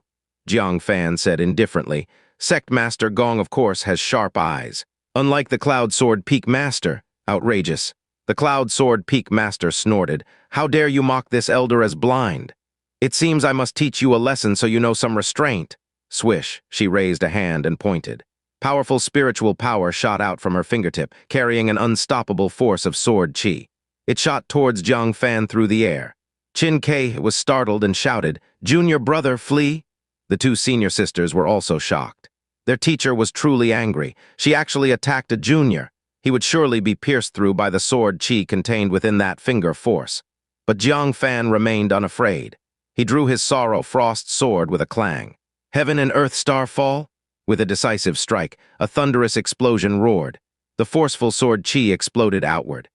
The casual sword chi finger strike from the Cloud Sword Peak Master was shattered instantly by the sword move of the high-grade magical artifact. The unexpected explosion even made the unprepared Cloud Sword Peak Master shudder. Her frosty face was immediately replaced by shock. The finger strike just now was just a casual attack, not particularly powerful. But it wasn't something a Foundation Establishment Realm disciple could block. At least her 2 beloved disciples kneeling on the ground couldn't possibly withstand it. This, well-known, Jiang Fan actually blocked it. Doesn't that mean he truly had the ability to execute a level 1 mission? Jiang Fan sheathed his sword and cupped his hands in respect, saying, Disciple has offended. Please do not wrong Senior Sister Qin again, Cloud Sword Peak Master. The Cloud Sword Peak Master came back to her senses. Her expression changed repeatedly. The living Bodhisattva, the peerless genius, truly existed. She skeptically asked, You didn't encounter any danger along the way, did you? She still didn't fully believe in Jiang Fan's abilities. Completing a level 1 mission probably depended on luck. If he faced real danger, he might not have survived. Jiang Fan nodded. Fortunately, our luck was good and we faced no major dangers. Compared to his encounter with Lengu, the previous dangers seemed trivial. The Cloud Sword Peak Master nodded slightly. Indeed, it was due to luck. She said, Luck is also a part of strength. My disciple benefited from following you and earned 100 merit points, so this elder will not be ungrateful. I see you practice swordsmanship. I'll give you some pointers on your swordsmanship later. As a sect specializing in the sword Dao, myriad sword sect elders' swordsmanship attainments were naturally profound. Receiving their guidance was a great fortune money couldn't buy, but Qin Ke corrected, Master, it isn't just 100 merit points. It's a full 400 merit points. How much? The Cloud Sword Peak Master's indifferent expression was immediately replaced by astonishment. 400! Are you mistaken? A regular level 1 mission rewards 100 merit points. How did Qin Ke get 400 merit points? Qin Ke explained. Reporting to Master, junior brother Jiang executed the 1,000-mile Eagle escort mission, which had bonus rewards. Upon learning it was the 1,000-mile Eagle escort mission, the Cloud Sword Peak Master suddenly understood. She said in astonishment, To think that Sect Master Gong entrusted you with this most important level 1 mission. This is truly unexpected. And even more unexpected is that your luck was so good you arrived safely. Such a mission theoretically required the leadership of an elder. Yet Gong Kei dared to let a junior disciple execute it alone. Who knows what she was thinking? Luckily, Jiang Fan's luck was outstanding. They encountered no dangers on the way. Qin Kei bitterly smiled and corrected, "Master, don't believe junior brother Jiang's humble words. We faced considerable danger along the way. First, crossing the New River, where we were besieged by a group of red-scaled evil flood dragons, and then hunted by an adult red-scaled evil flood dragon. If not for junior brother Jiang's profound skills and endless strategies, we would have perished in the river long ago." The Cloud Sword Peak Master secretly gasped. They actually encountered swarms of red-scaled evil flood dragons. Even for her, it would be challenging to survive if she met one in the river. Moreover, there was an adult among them, making it even more perilous and unpredictable. Just as she was about to express her gratitude, Qin Kei fearfully added, "But that wasn't the most dangerous. The most perilous was when we were targeted by a mid-stage Jidan silver-winged thunderbird." "Ah," the Cloud Sword Peak Master exclaimed in shock. "Silver-winged thunderbird? You encountered a silver-winged thunderbird. How did you survive?" She couldn't believe it. The silver-winged thunderbird was a fierce and cunning avian predator. Its prey rarely escaped once targeted. Even as the Cloud Sword Peak Master, facing a silver-winged thunderbird alone, her chances of survival were slim. Qin Kei looked at Jiang Fan with admiration and said, "Naturally, junior brother Jiang displayed immense power, severing its claws and scaring it away." The Cloud Sword Peak Master's eyes widened, staring at Jiang Fan in horror. This boy could actually wound a silver-winged thunderbird. Could a disciple accomplish such a feat? "Master, Master, may I stand up now?" Kneeling till her knees were numb, Qin Kei rubbed her legs. The Cloud Sword Peak Master came back to her senses. "Why are you still kneeling? Get up quickly." She had completely wronged this disciple. She hadn't shirked her duties at all. Instead, she had gone to forge ties with a prodigious genius. This was beneficial personally for her future and the future of Cloud Sword Peak. With that, she walked forward, personally helped Qin Kei up and apologized. "It's my fault I wronged you. You're much stronger than your senior sisters." The two senior sisters kneeling on the ground immediately protested. "Master, this task wasn't completed by junior sister." "Exactly, she relied on junior brother Jiang to finish it." Jealousy was plainly written on their faces. Why? Just because she curry favor with Jiang Fan, she became superior to them. Cloud Sword Peak Master coldly snorted, "Who's stopping you from finding backers? If you have the ability, find a master like young Master Jiang to support you. All of you, get back to your caves and reflect on yourselves." Having said that, he turned his head and smiled at Qin Kei. "Come to my secret room later. I will guide your cultivation properly." Qin Kei was astonished by the favor. This treatment was only enjoyed by her two senior sisters. She, with her mediocre qualifications, could only envy it before. "Thank you, Master," Qin Kei said joyfully. But she did not forget the purpose of this visit and said, "Master, junior brother Jiang came here this time because—" She wanted to ride on this momentum and speak out.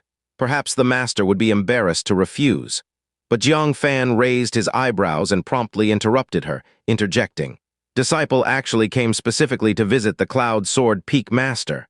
As he spoke, he took out a black wooden box from his sleeve, a small token of respect. The Cloud Sword Peak Master was surprised and laughed as he accepted it. "There's even a meeting gift. Young Master Jiang, no need for the pretense. You must have something to ask of me by coming to my peak. Tell me what's on your mind first. Given the great help you've provided my disciple, I will assist you if I can." Anyone who could become an elder wasn't a simpleton. Seeing him accept the gift, Jiang Fan felt it was the right time to speak. He cupped his hands and said, "I want to meet your sect's Supreme Elder Zhou Kitten. Could you please convey my request?" The Cloud Sword Peak Master frowned, briefly pondered, and returned the wooden box, saying, "I can't help with this. Supreme Elder Zhou is currently in closed-door training and cannot be disturbed by anyone." As an ordinary elder, she dared not anger the Supreme Elder. Jiang Fan said, "Peak Master, why don't you take a look at what's inside the box first?" The Cloud Sword Peak Master chuckled. What good things hadn't she seen? Could a mere disciple's gift stir her so much that she would risk angering a Supreme Elder? No need.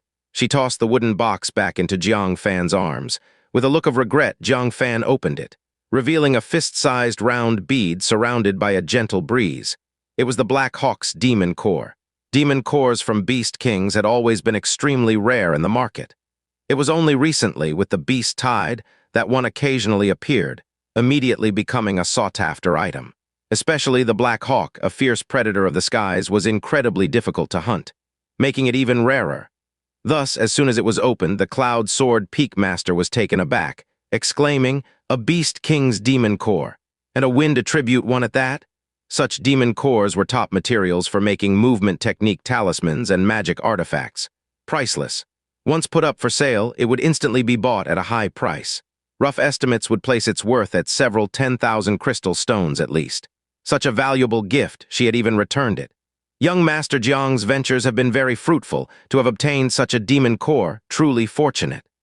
The Cloud Sword Peak Master said enviously, yet her eyes couldn't move away from the demon core. The more she looked, the more regretful she felt. Why hadn't she checked before deciding? For such a demon core, getting scolded by Supreme Elder Joe Kidden would be worth it. Jiang Fan saw her expression clearly, and with a smile pressed the wooden box into her hand, saying, "It was thanks to the Peak Master's great blessings and the cooperation of your elite disciple that we hunted this eagle. This demon core should rightfully belong to the Peak Master. I was merely safeguarding it. Now it returns to its rightful owner. Please accept it, Peak Master." The Cloud Sword Peak Master heard him out. This was Jiang Fan providing her a way to accept the gift again. Moreover, his words were well crafted and proper, making her feel unembarrassed. Feeling somewhat pleased, she was also secretly amazed at this young man's adeptness in dealing with people. She looked deeply at Jiang Fan. Nodding, she said, "The demon core may not be overly valuable, but your gesture is priceless. I'll accept it." Since she accepted the gift, she had to act.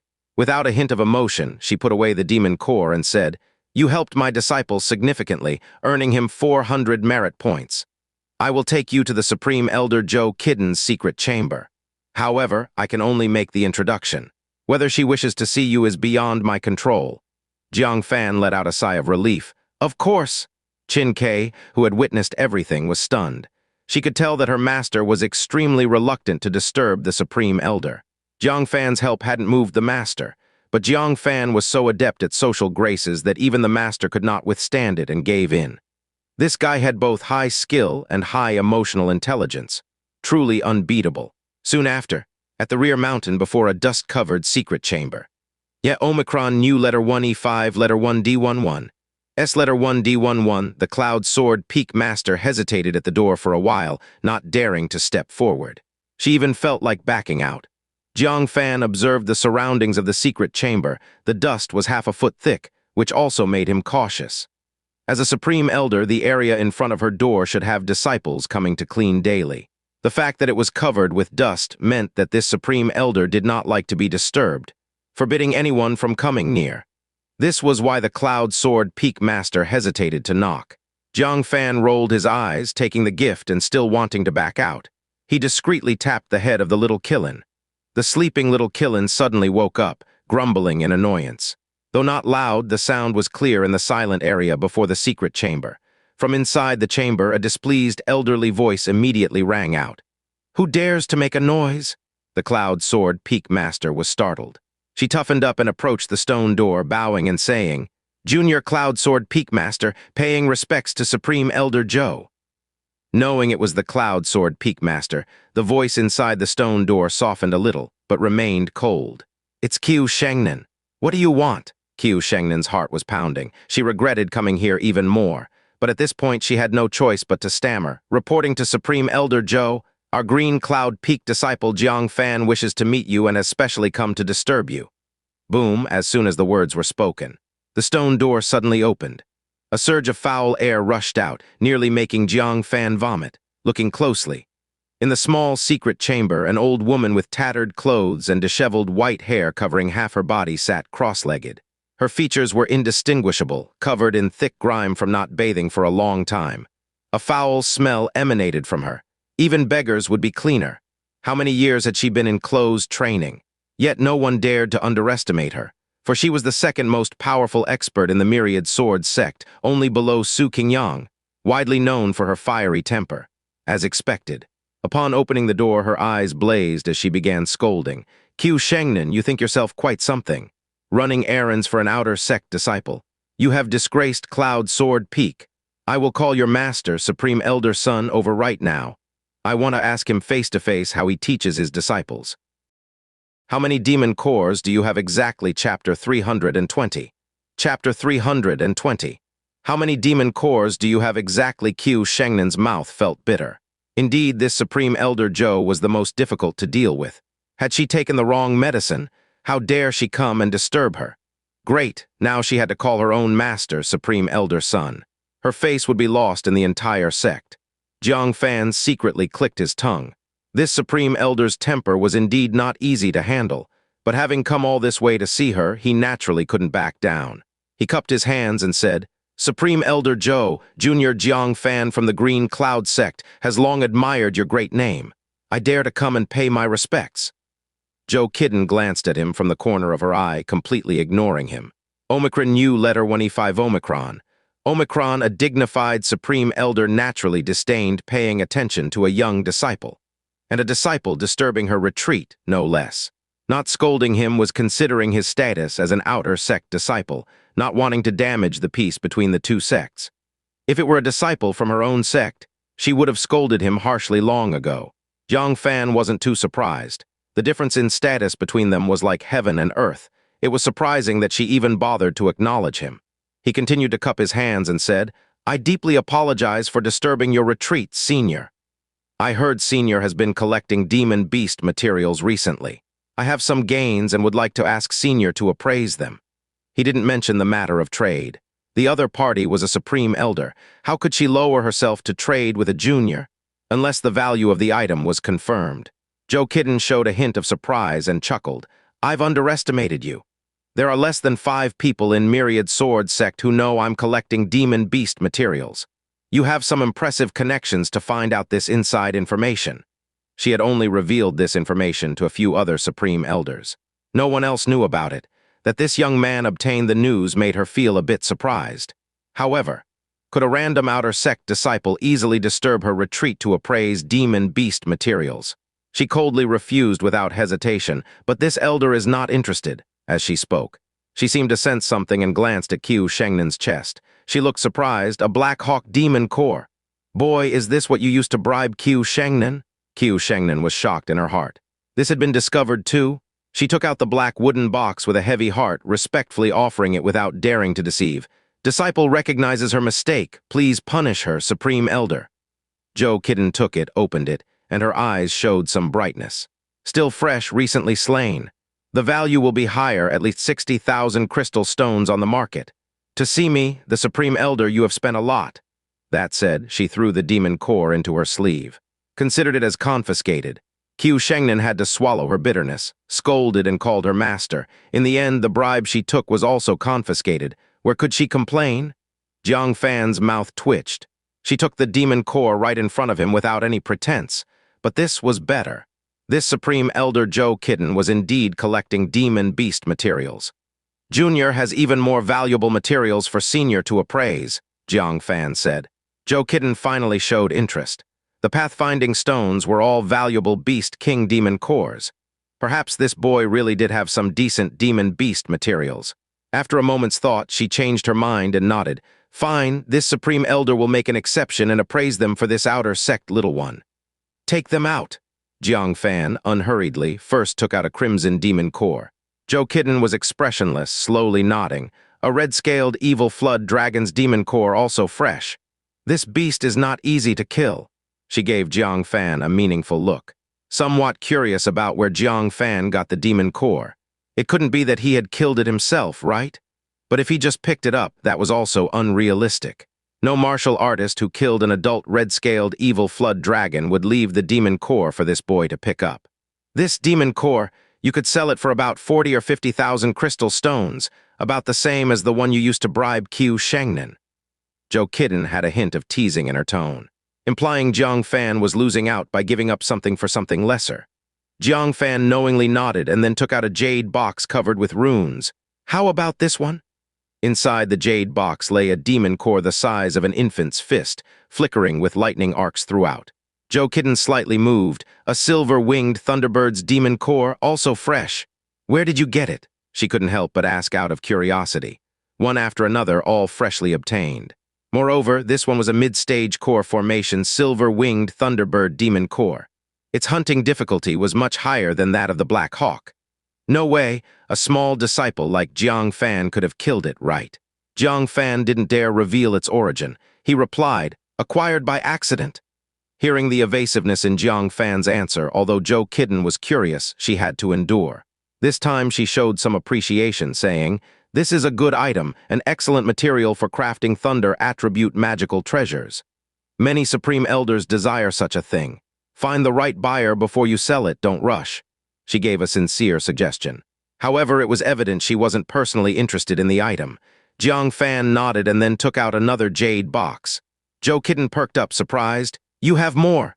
This boy, where did he get so many demon cores? There were already 4, and each one was more valuable than the last. She fixed her eyes on the sealed jade box and saw a demon core emitting purple-black poisonous gas. She was startled, a copper scale black centipede's demon core. Also fresh, she was stunned. Could this boy have come from the front lines of Giant Sect? But currently the frontline battles occurred at the Foundation establishment level. No large-scale appearances of Beast Kings had been reported. Where did he get so many Beast King-level demon cores? Moreover, the 4th demon core was the extremely rare copper-scale black centipede demon core. This beast was extremely dangerous, exceptionally cruel, and skilled in burrowing and stealth. Only a late-stage core formation martial artist from the human clan could confidently kill it. "Where did you get?" She couldn't help but ask again. Knowing Jiang Fan wouldn't give a straightforward answer, she stopped mid-sentence. She stared at the demon core, eyes full of wonder. This should be the highest-level demon core since the Beast Tide. Worth at least 300,000 crystal stones. If used by a poison technique practitioner, the price would be even higher. "You've struck it rich." Xianxia, who was listening beside them, was dumbfounded.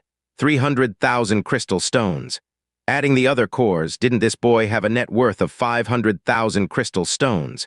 Even more substantial than her own elder's resources. Jiang Fan saw that Joe Kidden had no interest and sighed inwardly. Indeed, it was immensely difficult to impress a Supreme Elder. Luckily, he had one last trump card. Joe Kidden looked at Jiang Fan with profound meaning. "Boy, you've opened my eyes," she said. "A little disciple has so many fresh demon cores. I must remind you, never show them to outsiders again. This Supreme Elder definitely won't rob you, but others might not be so kind." She wasn't so bad after all. But fundamentally, it was because Joe Kidden didn't care much about these demon cores. Had there been something she truly desired, she might not have robbed, but would certainly have found a way to keep it. He cupped his hands. "Thank you for your teachings, Senior." Joe Kidden slowly nodded. "If there's nothing else, leave quickly." Saying this, she was about to close the stone door. Jiang Fan was taken aback. "Senior, wait. You haven't finished looking at the demon cores yet." "What?" Xianxia was dumbfounded and exclaimed. "You have more." Even Joe Kidden was choked and coughed several times, both surprised and annoyed. "How many demon cores do you have exactly?" She couldn't help but feel envious. Where did this kid get so many demon cores? Could it be that it rained demon cores from the sky and he came upon them? She said with a touch of annoyance, "Take it out and let me see." She was a bit curious. The last one was already a quite astonishing copper-scale black centipede demon core. This time, was he going to take out a late stage of core formation demon core? The late stage of core formation in the 9-sect land was a presence at either the sect master or great elder level. This level of demon beast was also top tier among demon beasts. At the very least, it could rank among the top 100. The number of human experts who could kill them was very few, not to mention leaving behind the demon core for this kid to pick up. This was absolutely impossible. It's most likely another mid-stage Jiden beast core, right? Jiang Fan did not dawdle. He immediately took out a black jade box covered in sealing talismans. From the outside, it was impossible to tell what it contained. So mysterious. Joe Kidden took the black jade box. She tore off the talismans and opened it. Her cloudy old eyes suddenly widened and she was shocked. A 9th layer of core formation demon core. She couldn't believe her eyes and rubbed them vigorously. Staring at this small bead-sized demon core, clearly several times smaller than an ordinary Beast King demon core. She couldn't believe it for a long time. How much? The 9th layer of core formation. Xianxia rushed over and disregarded any hierarchy issues. She squeezed her head over to look into the jade box. Immediately she felt the fierce aura emanating from the jade box. As a mid-stage Jidan herself, a chill inexplicably ran down her spine. It was as if a terrifying beast king appeared before her. Where did this come from? Qiu Shengnan swallowed and voiced her extreme curiosity. Jiang Fan casually replied, picked it up. Zhou Qidan's breathing became erratic. She stared at Jiang Fan with extremely complex emotions, saying, even the Leng Bone demon core of one of the 10 great war generals under the demon emperor you managed to pick up. What? Qiu Shengnan gasped, horrified. This is Leng Bone's demon core. It fell. Who killed it? How did the demon core end up in your hands? Jiang Fan remained expressionless. He certainly wouldn't be foolish enough to answer and said, Senior, what do you think of this demon core? Holding the black jade box, Zhou Qidan's eyes showed an uncontrollable desire. This kind of top-grade demon core. Even at the end of the beast tide, it might not produce one. She would never find a better demon core. Now that it was presented in front of her, how could she pass it up? After a moment of hesitation, she spoke, Kid, this Supreme Elder want to buy this core. If you are willing, I offer 1,000,000 crystal stones. How about it? 1,000,000, Qiu Shengnan felt dizzy. Many small sects didn't have that many crystal stones. With one demon core, Jiang Fan nearly had enough to establish his own sect. But Jiang Fan refused, saying, Junior is willing to part with it. Upon hearing this, Zhou Qidan nodded slightly, not too pleased. Because 1,000,000 crystal stones were all her savings. Using it all to buy this demon core couldn't make her happy. It could only be said that it was a fair exchange, neither gaining nor losing. But Jiang Fan's next sentence left Zhou Qidan stunned. However, Junior has no need for crystal stones. I wish to exchange it with Senior for something, not crystal stones. Zhou Qidan felt relieved and showed a hint of joy. What do you want then? Nothing on her could be worth 1,000,000 crystal stones. Jiang Fan took a deep breath and revealed his true purpose. Junior follows the body-refining path and is currently stuck at a bottleneck, needing the poisoned dragon bone marrow in Senior's possession. If Senior is willing, Junior will exchange this demon core for the poisoned dragon bone marrow. Upon hearing this, Zhou Qidan's initial joy disappeared. She hesitated for a long time, seemingly weighing her options. Finally, she sighed deeply and reluctantly handed the Leng Bone demon core back to Jiang Fan. If only you had come a day or two earlier. Now it's too late. Alas, such is fate. Jiang Fan looked puzzled. Clearly, Zhou Qidan was very tempted. Why did she give up in the end? Unwilling to give up, he said, Senior, could it be that your poisoned dragon bone marrow has already been given to someone else? Zhou Qidan looked at the demon core in Jiang Fan's hand, sighing repeatedly, almost. Given means given, not given means not given. What does almost mean? Jiang Fan asked, puzzled, is there no room for negotiation? Zhou Qidan shook her head, feeling quite regretful, and said, I have already promised to give it to someone. A promise is a promise, can't break my word. If only you had come a day or two earlier. Alas. Jiang Fan touched his nose, showing a strange expression, and said, Senior, did you promise to give it to a masked young man? Zhou Qidan was stunned, her eyes narrowing into a frown. Who told you this? Her eyes showed a trace of vigilance. Only she and Su Qingyang knew about this. How did this outer sect disciple in front of her know? Jiang Fan couldn't help but laugh. That old man really acted swiftly. He had already informed Zhou Qidan so quickly. He took out No One Shadow Guard's mask and put it on his face, saying, Because I am that young man. Even with Zhou Qidan's usual calmness, she stood up in shock. How can it be you? No, you could have just come directly to take it. Why go through this trouble to trade with me? She was baffled. Jiang Fan laughed. Junior doesn't want to trouble seniors with matters he can solve himself. He really didn't want to owe that old man a huge favor. Otherwise, repaying it might not be enough even with a Leng Bone demon core. Understanding his reasoning, Zhou Qidan didn't know what to say for a moment, feeling both absurd and somewhat admiring Jiang Fan's character. In today's world, full of scheming and fighting for profit, people would scramble to seize any advantage. Someone like Jiang Fan was rare. You have truly endured a lot, Zhou Qidan showed a touch of affection. She could imagine how difficult it was to obtain these demon cores, and the amount of effort he put into meeting her. Jiang Fan smiled. It's not a burden because both Senior and I are happy. He handed the black jade box back to Zhou Qidan, so our trade is settled. Zhou Qidan had mixed feelings. She took out an intact jade bottle from her sleeve. It contained half a bottle of thick black liquid that felt unsettling even through the jade bottle. It gave a sense of dizziness. This is the poisoned dragon bone marrow of a demon emperor-level dragon containing potent toxins. Zhou Qidan handed it to Jiang Fan with some misgivings. He was only at the Foundation establishment realm. The poison in this marrow was deadly to him. A slight mistake could be fatal. After some thought, she also took out an old, yellowed scripture scroll. Fine, given your sincerity, take this scripture as well. Study it first, gain some proficiency, and then use the poison dragon bone marrow. Jiang Fan took it, baffled. Why did he receive an extra cultivation technique? Since it was a bonus, it probably wasn't anything important, right? Qiu Shengnan also glanced curiously, but one look made her pupils contract sharply in shock. Supreme Elder Zhou, how can this be? On the cover of the scripture scroll were a few blurry words, 9 poison true scripture. Outsiders might not know what this was, but how could Qiu Shengnan not be clear? She anxiously said, Supreme Elder Zhou, this is your main cultivation technique and also our Myriad Sword sect's most guarded secret. How can you pass it to an outsider? She had no objections to giving Jiang Fan more rewards. That was the freedom of the Supreme Elder. But the 9 poison true scripture was the supreme cultivation technique of the Myriad Sword sect, comparable to Su Qingyang's sword control technique. Even disciples within the sect couldn't easily cultivate it, yet it was being passed to an outsider. This was too unreasonable. Jiang Fan appeared stunned. Was this 9 poison true scripture really that precious? The Myriad Sword sect was a sword cultivator sect. Was a poison scripture really worth being regarded as a top secret? He opened the first page, and a line of large characters came into view. Jiang Fan was so shocked that he exclaimed, Earth-level mid-tier cultivation technique. He hurriedly returned the scripture scroll. I can't accept this scripture scroll, it's too valuable. An Earth-level mid-tier cultivation technique, and a complete version at that. How dare he take it? Zhou Kitten glared at Qiu Shengnan and tossed the scripture to her. A top secret, you say? Here, dare you to cultivate it? But Qiu Shengnan, treating it as if it were a venomous scorpion, quickly threw it away, not daring to touch it at all. With an awkward expression, she said, Supreme Elder Zhou jests. Who besides you would dare cultivate this scripture?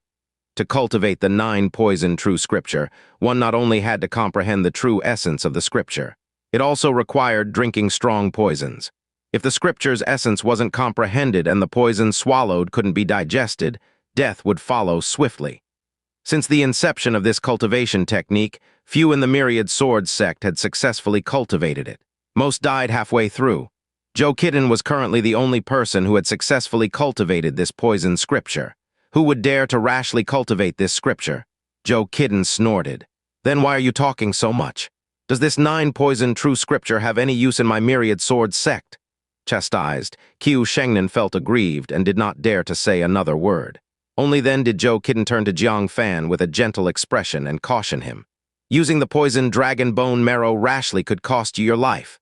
First, spend a few years comprehending the first layer of this scripture. That way, you can use the 9 poison true scripture to absorb the poison from the bone marrow. While refining your body, you can also cultivate some poison techniques, achieving both goals. Understand? Was there such a beneficial thing? Jiang Fan stared at the 9 poison true scripture being pushed back into his arms, feeling grateful. However, with his comprehension ability, it shouldn't take him years to understand the 9 poison true scripture. One night should be enough. The trade was successfully completed. Jiang Fan cupped his hands and said, Thank you, Senior, for the gift of the cultivation technique. I wish you success in refining artifacts. Zhou Kitten chuckled. And I wish you great success in body refinement technique. If you encounter any difficulties with the 9 poison true scripture in the future, you can come to me. Jiang Fan expressed his gratitude again. Thank you, Senior. Then he cupped his hands towards Qiu Shengnan. Thank you, Peak Master, for leading the way as well. Seniors, I take my leave. He left the mountain, feeling fully rewarded. Qiu Shengnan didn't dare to stay here alone either. She cupped her hands in farewell. Unexpectedly, a formidable aura rushed towards them.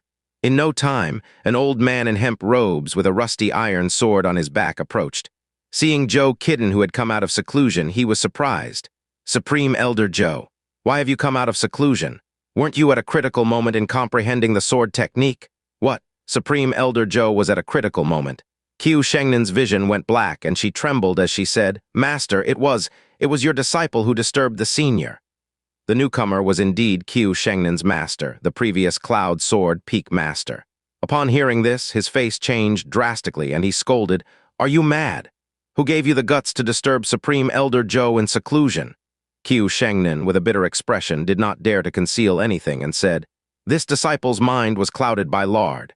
For the sake of a demon core, I rudely disturbed Supreme Elder Zhou." "What? Took a bribe and disturbed Zhou Kitten?" Supreme Elder Sun was trembling with rage and raised his palm to teach her a lesson. "Enough." Zhou Kitten, however, was in a good mood and retrieved the Black Hawk's demon core, tossing it back to Xianxia.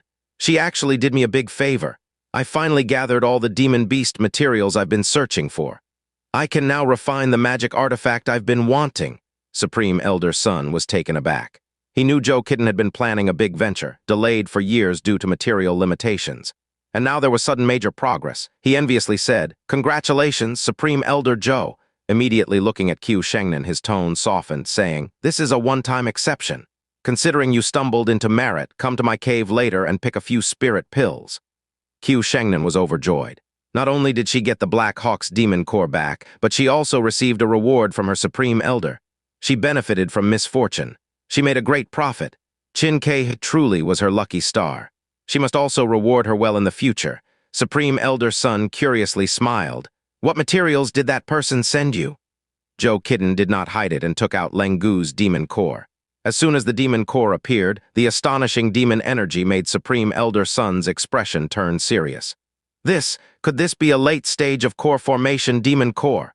Zhou Kitten held it carefully in her hand, saying, "More than that, this is Lengu's demon core." "What?" Supreme Elder Sun gasped. "Who is this person? Able to kill Lengu?" Throughout the myriad sword sect, only Su Qingyang could kill Lengu, but Zhou Kitten's answer left him even more shocked. "Not some distinguished person. It's a mere disciple of the Green Cloud sect." Ah, Supreme Elder Sun was bewildered. "A disciple? How could he possibly kill Lengu?" "Wait, I heard Supreme Elder Su say he chased Lengu a few days ago. Could it be that this demon core was given to the disciple by him?" Zhou Kitten was stunned, then raised her eyebrows in sudden realization, slapping her thigh. "That's it. How did that kid get so many demon cores? It turns out Su Qingyang gave them. What kind of trick is that old guy playing? He asked me to give the poisoned dragon bone marrow to that kid, making him owe him a favor. Then he gives him many demon cores for the kid to trade away." Clang. A terrifying sword chi suddenly descended nearby. From afar came Su Qingyang's hearty and powerful laughter. "Supreme Elder Zhou, why are you speaking ill of me as soon as you come out of seclusion?" When Su Qingyang approached, Zhou Kitten rolled her eyes. "You old guy, what exactly are you up to? You made me give away a whole 9 poisoned true scripture." If it was just a favor debt, she would have straightforwardly handed the poisoned dragon bone marrow to Jiang Fan, and both sides would be done. But Jiang Fan, with a pile of demon cores, played a sincere emotional card, making her give away a 9 poisoned true scripture. The more she thought about it, the more annoyed she became.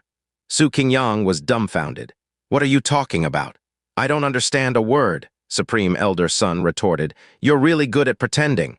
Wasn't it you who gave that kid the Lengu's demon core?" Su Qingyang was taken aback. "Lengu's demon core? Who did I give it to?" Then suddenly he realized the crux of the matter. Shock overtook him as he said, "Wait a minute. Lengu is dead." Kitten chuckled. "Look at that, he's really putting on a show." Supreme Elder Sun raised an eyebrow. With that acting, he could fool those peak masters just like fooling idiots, one by one. The two were convinced that the demon core was given by Su Qingyang. Otherwise, it was hard to explain how Jiang Fan had acquired the demon core. "Who's pretending?" Su Qingyang sternly said. "Indeed, I was chasing Cold Bone that day. But its reinforcements arrived too, dozens of mid-stage core formation beast kings. I was injured, escaping was already difficult, let alone breaking into the beast horde to kill it." Initially, the two were still laughing, thinking Su Qingyang was pretending, but seeing his serious expression, they started to take it seriously. Zhou Kitten showed a look of shock. "Cold Bone, it really wasn't you who killed it," Su Qingyang said in a deep voice. "Are you sure you didn't see wrongly? In the territory of Myriad Sword Sect, who else could kill Cold Bone? Although it was heavily injured by my sword chi, at less than 50% of its peak strength, it still wasn't someone ordinary who could kill it." Realizing something was wrong, Zhou Kitten hurriedly took out the black jade box and opened it to reveal a white demon core, the size of an eyeball. "Hiss! It's really Cold Bone's demon core." Su Qingyang's expression changed, instantly recognizing from the demon energy that it was indeed the Cold Bone he failed to kill. "Where did you get it?" Zhou Kitten closed the jade box and asked back. "I should be asking you." That kid named Jiang Fan, where did he come from? He not only has Cold Bone's demon core, but also those of the Copper Scale Black Centipede, Black Hawk, and the Red-Scaled Evil Flood Dragon, all fresh kills. Su Qingyang was stunned. Jiang Fan, who's that? He searched his memory but couldn't recall any formidable person named Jiang Fan. Joe Kitten said angrily, "The one with the mask, you even asked me to give him poisoned dragon bone marrow." Ah. Su Qingyang was startled. You mean the demon core of Cold Bone was sent by him? He has many demon cores on him. How could this be? In his impression, Jiang Fan was just a highly skilled, meticulous young man. How could such a world-shaking event as killing Cold Bone have anything to do with him? Joe Kitten took a deep breath. What? You haven't figured out his background either? Who exactly is he then? At this moment, she even suspected that Jiang Fan's name was fake. There was a possibility he wasn't a disciple of the Green Cloud Sect at all, but a highly hidden master. Elder Sun touched his nose. We three Supreme Elders can't even see through a youngster. Upon hearing this, the three became disoriented. For a moment they doubted their lives. Jiang Fan, the person involved, with the precious 9-poison true scripture and poisoned dragon bone marrow in his possession, returned to the mountain's foot. From afar he saw a group of people surrounding Su Yining. Judging by their attire, they were from the Myriad Sword Sect. The leader was someone Jiang Fan actually knew. It was Ling Gihai, the elite disciple of the Myriad Sword Sect who had participated in the Heavenly Mechanism Pavilion's auction before. He was staring at Su Yining with amazement. Sister from the Green Cloud Sect, are you here to seek something from the Myriad Sword Sect? I am Ling Gihai, the chief disciple under the sect leader of the Myriad Sword Sect. If you need anything, you can tell me. The men and women following Ling Gihai all had ambiguous smiles. Since returning from the Green Cloud Sect, Ling Gihai had been like a hit maniacally focused on cultivation. He hadn't even taken up the recent bustling tasks from the Heavenly Mechanism Pavilion. Today, persuaded by a few good friends, he decided to take a break and step out for a walk. As soon as he stepped out, he was captivated by this beautiful girl leaning against the wall. Ling Gihai wasn't one to indulge in women's beauty. Ordinary women wouldn't even catch his second glance. Yet the girl before him, with her picturesque features and carved beauty, stirred his heart. He couldn't resist making an acquaintance, but Su Yining did not show a pleased expression at all. I appreciate junior brother Ling's kind offer, but I'm waiting for a friend who will be here shortly. Please, go ahead, Su Yining coolly refused, feeling quite annoyed. Previously, when she was with Jiang Fan and the No One Shadow Guard, she hadn't noticed anything. Since traveling alone, she found that every young man approaching her without exception coveted her appearance. This made Jiang Fan and the No One Shadow Guard seem like breaths of fresh air. The men in the world seemed divided only into Jiang Fan, the No One Shadow Guard, and all others. Ling Gihai's gaze lingered on Su Yining's stunning features, unable to look away. He considered himself experienced in the ways of love, having many women throwing themselves at him. But the beauty before him who touched his heart was rare. The last one was Liu Qingxian, lauded as the #1 beauty of the 9 sect. Who is your friend? Tell me I might know them. Ling Gihai's eyes flashed. A rare encounter with a girl he liked. How could he let her go easily? Of course, if the friend was a powerful figure like a sect's chief disciple or the sect master's top apprentice. He would restrain himself and be more courteous. If not, then apologies, this place belonged to the Myriad Sword Sect and was Ling Gihai's turf. No matter what, he would invite this sister back to the sect to foster a closer relationship. Using force, he naturally dared not. The sect's elders and supreme elders were watching. He wouldn't dare do anything to tarnish the sect's reputation. But using all sorts of treasures and resources to win her heart, that's easy. Especially since the Green Cloud Sect was a poor bottom-tier sect. The disciples from there were mostly impoverished. He could easily manipulate them. Su Yining opened her mouth, about to mention the No One Shadow Guard's name, but realized she didn't know his true identity. Seeing this, Ling Gihai laughed. Was it because her friend's reputation was too small, fearing no one would recognize him? Sister, how about this? I'll have someone wait here for your friend. In the meantime, let's take a walk around the Myriad Sword Sect. When your friend arrives, we'll call for him. How about it? Without waiting for Su Yining's consent, he gestured to a few female disciples beside him. They understood instantly, giggling as they pushed and pulled. Come on, sister. Junior brother Ling never invites sisters from other sects. Yes, come on, come on. They forced Su Yining towards the Myriad Sword Sect with them. Though she cried out in protest, their voices perfectly drowned out her shouts. Passers-by thought they were just playing around. Su Yining, squat down! While Su Yining was feeling indignant, the No-One Shadow Guard's voice suddenly rang in her ear. After the battle with the copper scale black centipede, she and the No-One Shadow Guard had developed a great deal of tacit understanding. So, as if by instinct, she squatted down. The next moment, a blade wave of sword chi emanating a chilling cold instantly arrived. The female disciples, too slow to react, were struck by the sword chi on the spot. They were all sent flying, crashing against the wall. That was not all. The coldness within the sword chi rapidly spread. Freezing them to the wall, unable to break free, they cried out in fear and tears. This scene happened in the blink of an eye. Ling Gihai didn't even have time to react, both shocked and furious. He hurriedly tried to pull down a female disciple from the wall, only to be met with painful screams. She came down, but the skin from her face was left on the wall due to the frost. Her face was a bloody mess, disfigured right away. Jiang Fan sheathed his sword, coldly saying, "You'd better let them hang on the wall for a while until the coldness dissipates. First, to save their faces. Second, to give them a lesson in shame." His face was slightly cold. A hint of anger flickered in his eyes. Gihai was certainly hateful, but these female disciples who assisted him were even more hateful. In broad daylight, they actually abducted someone. If he hadn't returned in time, wouldn't Su Yining have fallen into their hands? And this was right at the foot of Myriad Sword Sect's mountain. It's unbelievable that such a thing could happen. Ling Gihai was both shocked and furious, shouting, "How dare you attack a disciple of Myriad Sword Sect?" Jiang Fan coldly snorted and said loudly, "Where do you ragtags come from, daring to impersonate Myriad Sword Sect disciples? In broad daylight, openly abducting women. Are you not putting Myriad Sword Sect in your eyes?" He deliberately raised his voice. It attracted the attention of passers-by, who all looked over in shock. At first, they thought it was a playful squabble, but it turned out to be bandits kidnapping women, and they dared to impersonate Myriad Sword Sect disciples. Were they looking for death? Several martial artists with considerable skill rolled up their sleeves and started walking over. Ling Gihai's face froze, and he hurriedly shouted, "Who is impersonating? I am Ling Gihai, a disciple under the Myriad Sword Sect Master. This is my identity token." He held up the token high, showing it to everyone around. Jiang Fan appeared to understand. "So you really are a disciple under the Myriad Sword Sect Master. What, did your master teach you to forcibly take women in broad daylight?" He kept putting unbearable accusations on him. Who could stand this? Ling Gihai was both angry and annoyed, saying, "Nonsense! I was just inviting this junior sister to visit Myriad Sword Sect." At this moment, Su Yining broke free.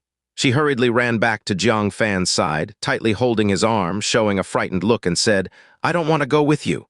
You were dragging me away. Heaven knows what you want by taking me." As the victim, her words carried the most weight. Her few sentences completely ignited the anger of the onlookers. Outrageous! The leading disciple of Myriad Sword Sect, forcibly taking a woman in public. Is there any justice left? If they dare to treat a female disciple of Green Cloud Sect like this, what about the women from aristocratic families or loose cultivators like us? Wouldn't we be in even greater danger? I'll go ask the Myriad Sword Sect Master how he teaches his disciples right now. Nowadays, the surrounding area of Myriad Sword Sect had a considerable number of outer sect members, including some senior experts from various sects. They couldn't tolerate Myriad Sword Sect disciples bullying their younger generation just because they were in their territory. This made Ling Gihai's face twitch, and he hurriedly explained, "It's not like that. It really isn't like that. I just wanted to invite this junior sister to Myriad Sword Sect." The sect leader, the elders, the Supreme Elder, they were all watching. How could I dare to have ill intentions toward her? He felt that he was truly wronged. But the crowd didn't care. Who knows what you plan to do with her after taking her? Now that you've been found out, of course you'll say that. If you weren't discovered, wouldn't this female disciple have fallen into the tiger's den? No matter what you say, abducting someone means you have ill intentions. Let's go. Together, let's demand an explanation from Myriad Sword Sect. Many martial artists formed groups and headed toward Myriad Sword Sect together. Seeing things had come to this, Ling Gihai regretted endlessly. He thought this junior sister from Green Cloud Sect was an easily bullied soft target. But who knew her partner would be so tricky? With a few sharp words, he put an enormous and unbearable label on him. He couldn't escape a thorough scolding. Thinking of this, he angrily glared at Jiang Fan. "Just you wait. If you have the guts, don't come to Myriad Sword Sect or I'll make you pay." He wanted to take revenge immediately, to harshly teach Jiang Fan a lesson. But all the onlookers were glaring at him. If he made a move, there would be plenty of people to help Jiang Fan. Moreover, a large group of people was heading to Myriad Sword Sect to make complaints. How could he dare to delay? Leaving these harsh words, he stormed off in anger. Pu Kai, seeing his embarrassed escape, Su Yining couldn't help but laugh, playfully saying, "How did I do just now?" If it weren't for her few cries as the victim, the onlookers wouldn't have been so angry. Jiang Fan rubbed his nose, not expecting the always serious Su Yining to have such a teasing side. He coughed lightly and said, "You're still laughing. Didn't you hear his threat saying he'd make us pay in Sword Forest?" Su Yining pouted. "He can't even protect himself right now. How could he have the chance to take revenge on us?" Moreover, her beautiful eyes focused on Jiang Fan, feeling a great sense of security. "Isn't there still you?" She had already lost count of how many times no one's shadow guard had saved her. Each time she came out unscathed. It gave her a sort of illusion. As long as he was there, she felt at ease. Jiang Fan, speechless, said, "It's better to find a place to help you improve your strength. By enhancing yourself, you will have more ability to protect yourself." Soon after, the two arrived at an inn in the city. Jiang Fan first helped her understand Elder Ling Jinghu's mental method. Then he further assisted her with the movement technique, Solitary Wild Goose Shadow. With her existing foundation in movement techniques and Jiang Fan's careful guidance, she successfully cultivated its first layer. As for attack techniques, Jiang Fan couldn't decide for the moment. The few sets of Earth-level techniques he cultivated were either too difficult or risked exposing his identity. The others lacked sufficient power. He could only put it aside temporarily, waiting to find a suitable technique before teaching it to Su Yining. After Su Yining settled into meditation and cultivation, Jiang Fan returned to his room, closed the doors and windows tightly. He took out the 9 Poison True Scripture for insight. As an Earth-level mid-tier technique, even Jiang Fan found it difficult to comprehend. Several hours later, he showed a look of admiration, saying, "The senior who created this technique is truly a genius. They actually imitated poisonous demon beasts to create a poison pill. When not in use, the poison pill can absorb the poison in the body, making one immune to all poisons. When in use, the poison pill releases a large amount of poison, integrating into spiritual power to inflict poison damage on the enemy. It can be considered an all-in-one for offense and defense." The technique was comprehended. Next was to ingest the deadly poison. He took out the poison dragon bone marrow. The intense poison made him feel dizzy just from the jade bottle, showing how toxic it was. Swallowing a whole bottle should easily help cultivate the first layer, but directly swallowing it would be a waste. Refining it into a spirit pill would better retain its toxicity. But refining this pill here, would that be a problem? Jiang Fan was somewhat worried. After all, this was poison dragon bone marrow. During the refining process, some pill fragrance would inevitably escape, and within the fragrance there would be some poison. If someone smelled it, it could cause fatalities. Being in a bustling city center, he couldn't afford to be careless. He decisively left the inn, heading to a desolate corner in the north of the city, settling in an abandoned temple. After making sure there was no one around, he started refining the poison pill. It wasn't clear how much time had passed. Outside the temple, a figure dressed in red, covered in dirt, emerged slyly from underground. She yawned and stretched. "It's really hard to get used to the diurnal lifestyle of humans." After several days living among humans, she hadn't been able to sleep during the day. After entering the city today, she decisively found a desolate place where no one would come and had a good nap. Looking at the vast night sky, as a demon beast, she felt extremely comfortable. Now let's check out how many elite disciples have come from the 9th Sect. Tomorrow at Sword Forest, I'll give them a complete massacre, haha. Just as she was muttering to herself, suddenly, from the dilapidated temple behind her, a burst of fire shot up to the sky. A purple-black stream formed a beam and rushed into the sky. She was stunned. What is that? Someone in the temple? Her eyes turned. She silently crept up to the temple gate. With a glance, she saw, below a broken Buddha statue, a somewhat familiar figure was surrounding a small pill furnace. Is this alchemy? She recognized that this was a human soul master refining pills. I've heard that human spirit pills have unique properties. Many of them are greatly beneficial to demon beasts. Thinking of this, she quietly moved closer. Who knew at this moment, the stream of air that had surged towards the sky suddenly spread out in all directions. She couldn't avoid it and was engulfed by the airstream. A strong poison seeped into her body through her nose and mouth. Intense dizziness swept over her. She blinked in confusion, saying, "I've been poisoned. Why would someone be refining a poison pill in the middle of the night? I was just passing by, curious to take a look." Her vision blacked out. She fell straight down. Hearing some movement behind him, Jiang Fan turned his head and was startled. "Ah, how could there be someone here?" His expression changed. He quickly gathered up the few poison pills he had refined and hurried over to check. If an innocent person had been poisoned to death, it would be a great sin for him. Running over, Jiang Fan looked surprised. "Isn't this that inexplicable girl?" He recognized her at a glance. She was the girl at the city gate who had shown hostility towards him and asked for his name. Her exotic appearance was highly recognizable. No matter who she was, a human life was at stake.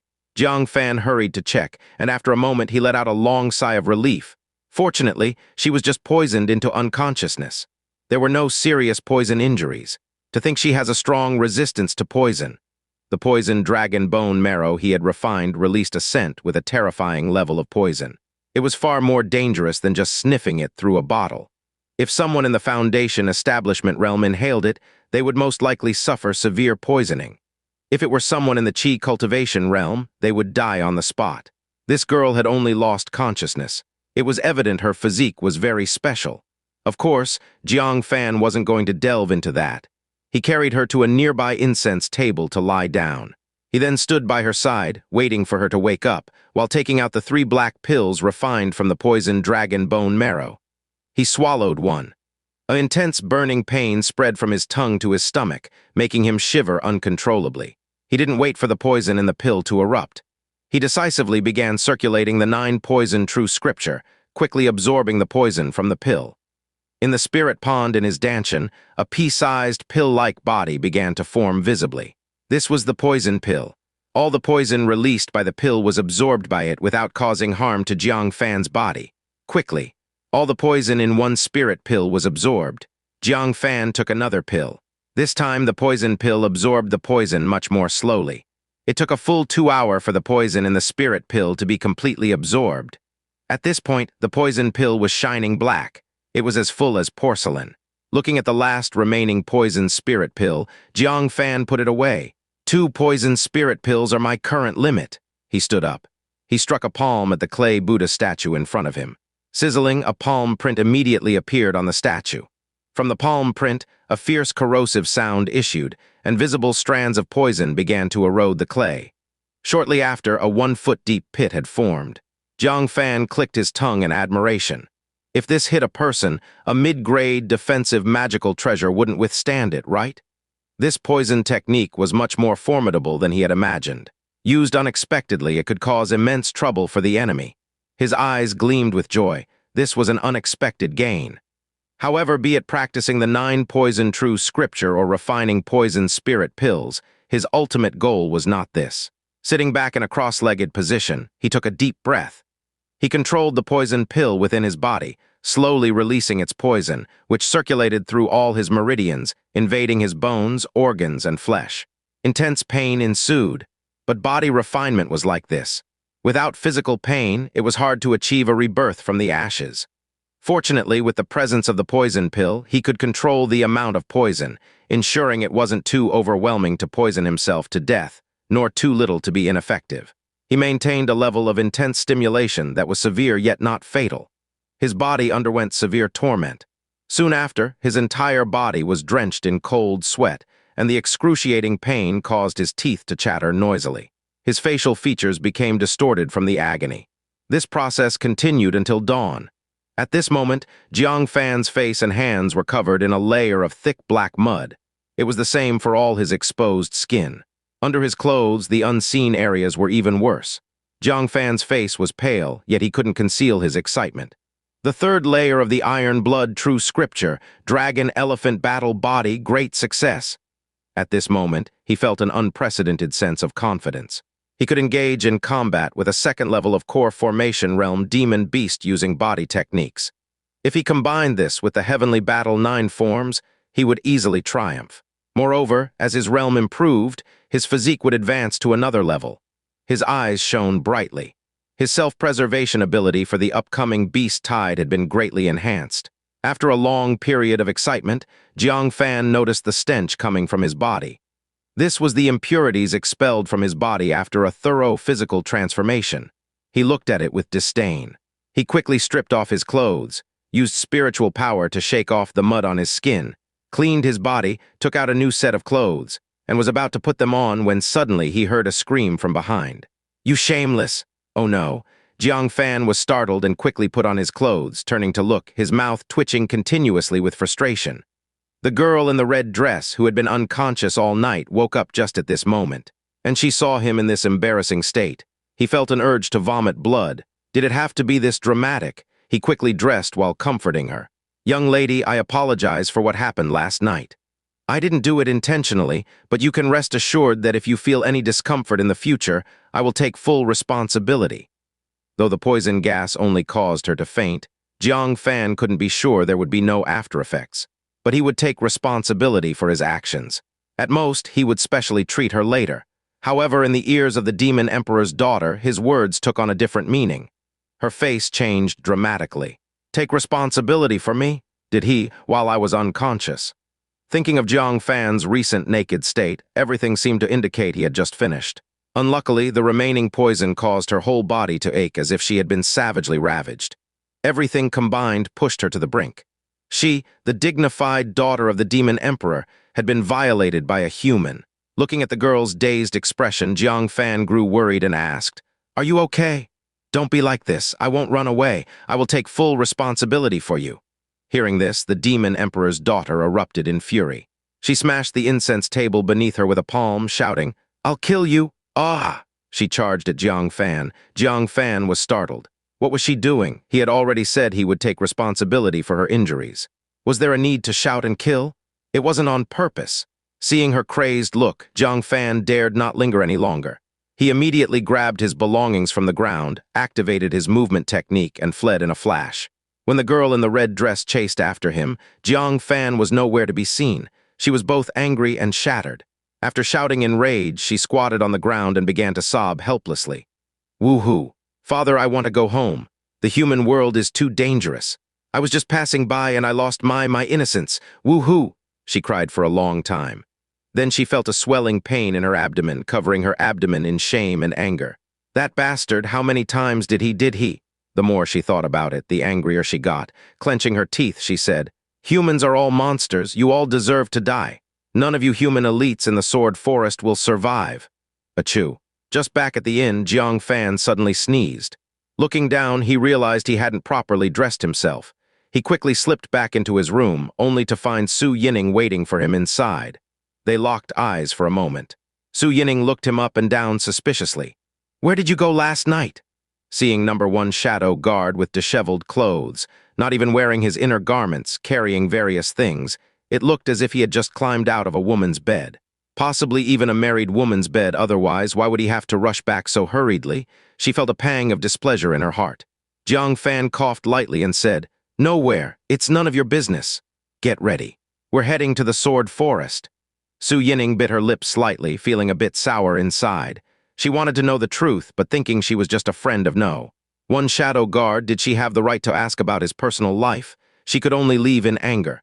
Jiang Fan scratched his head. What did I do to provoke her? Soon after, they were ready and headed to the Myriad Swords sect again. At the gate, the elite disciples of various sects were waiting in line to enter. Suddenly, a familiar outfit caught Jiang Fan's eye. He focused his gaze and saw it was the Green Cloud sect's attire. Was it Liu Qingxian? Jiang Fan looked over anxiously.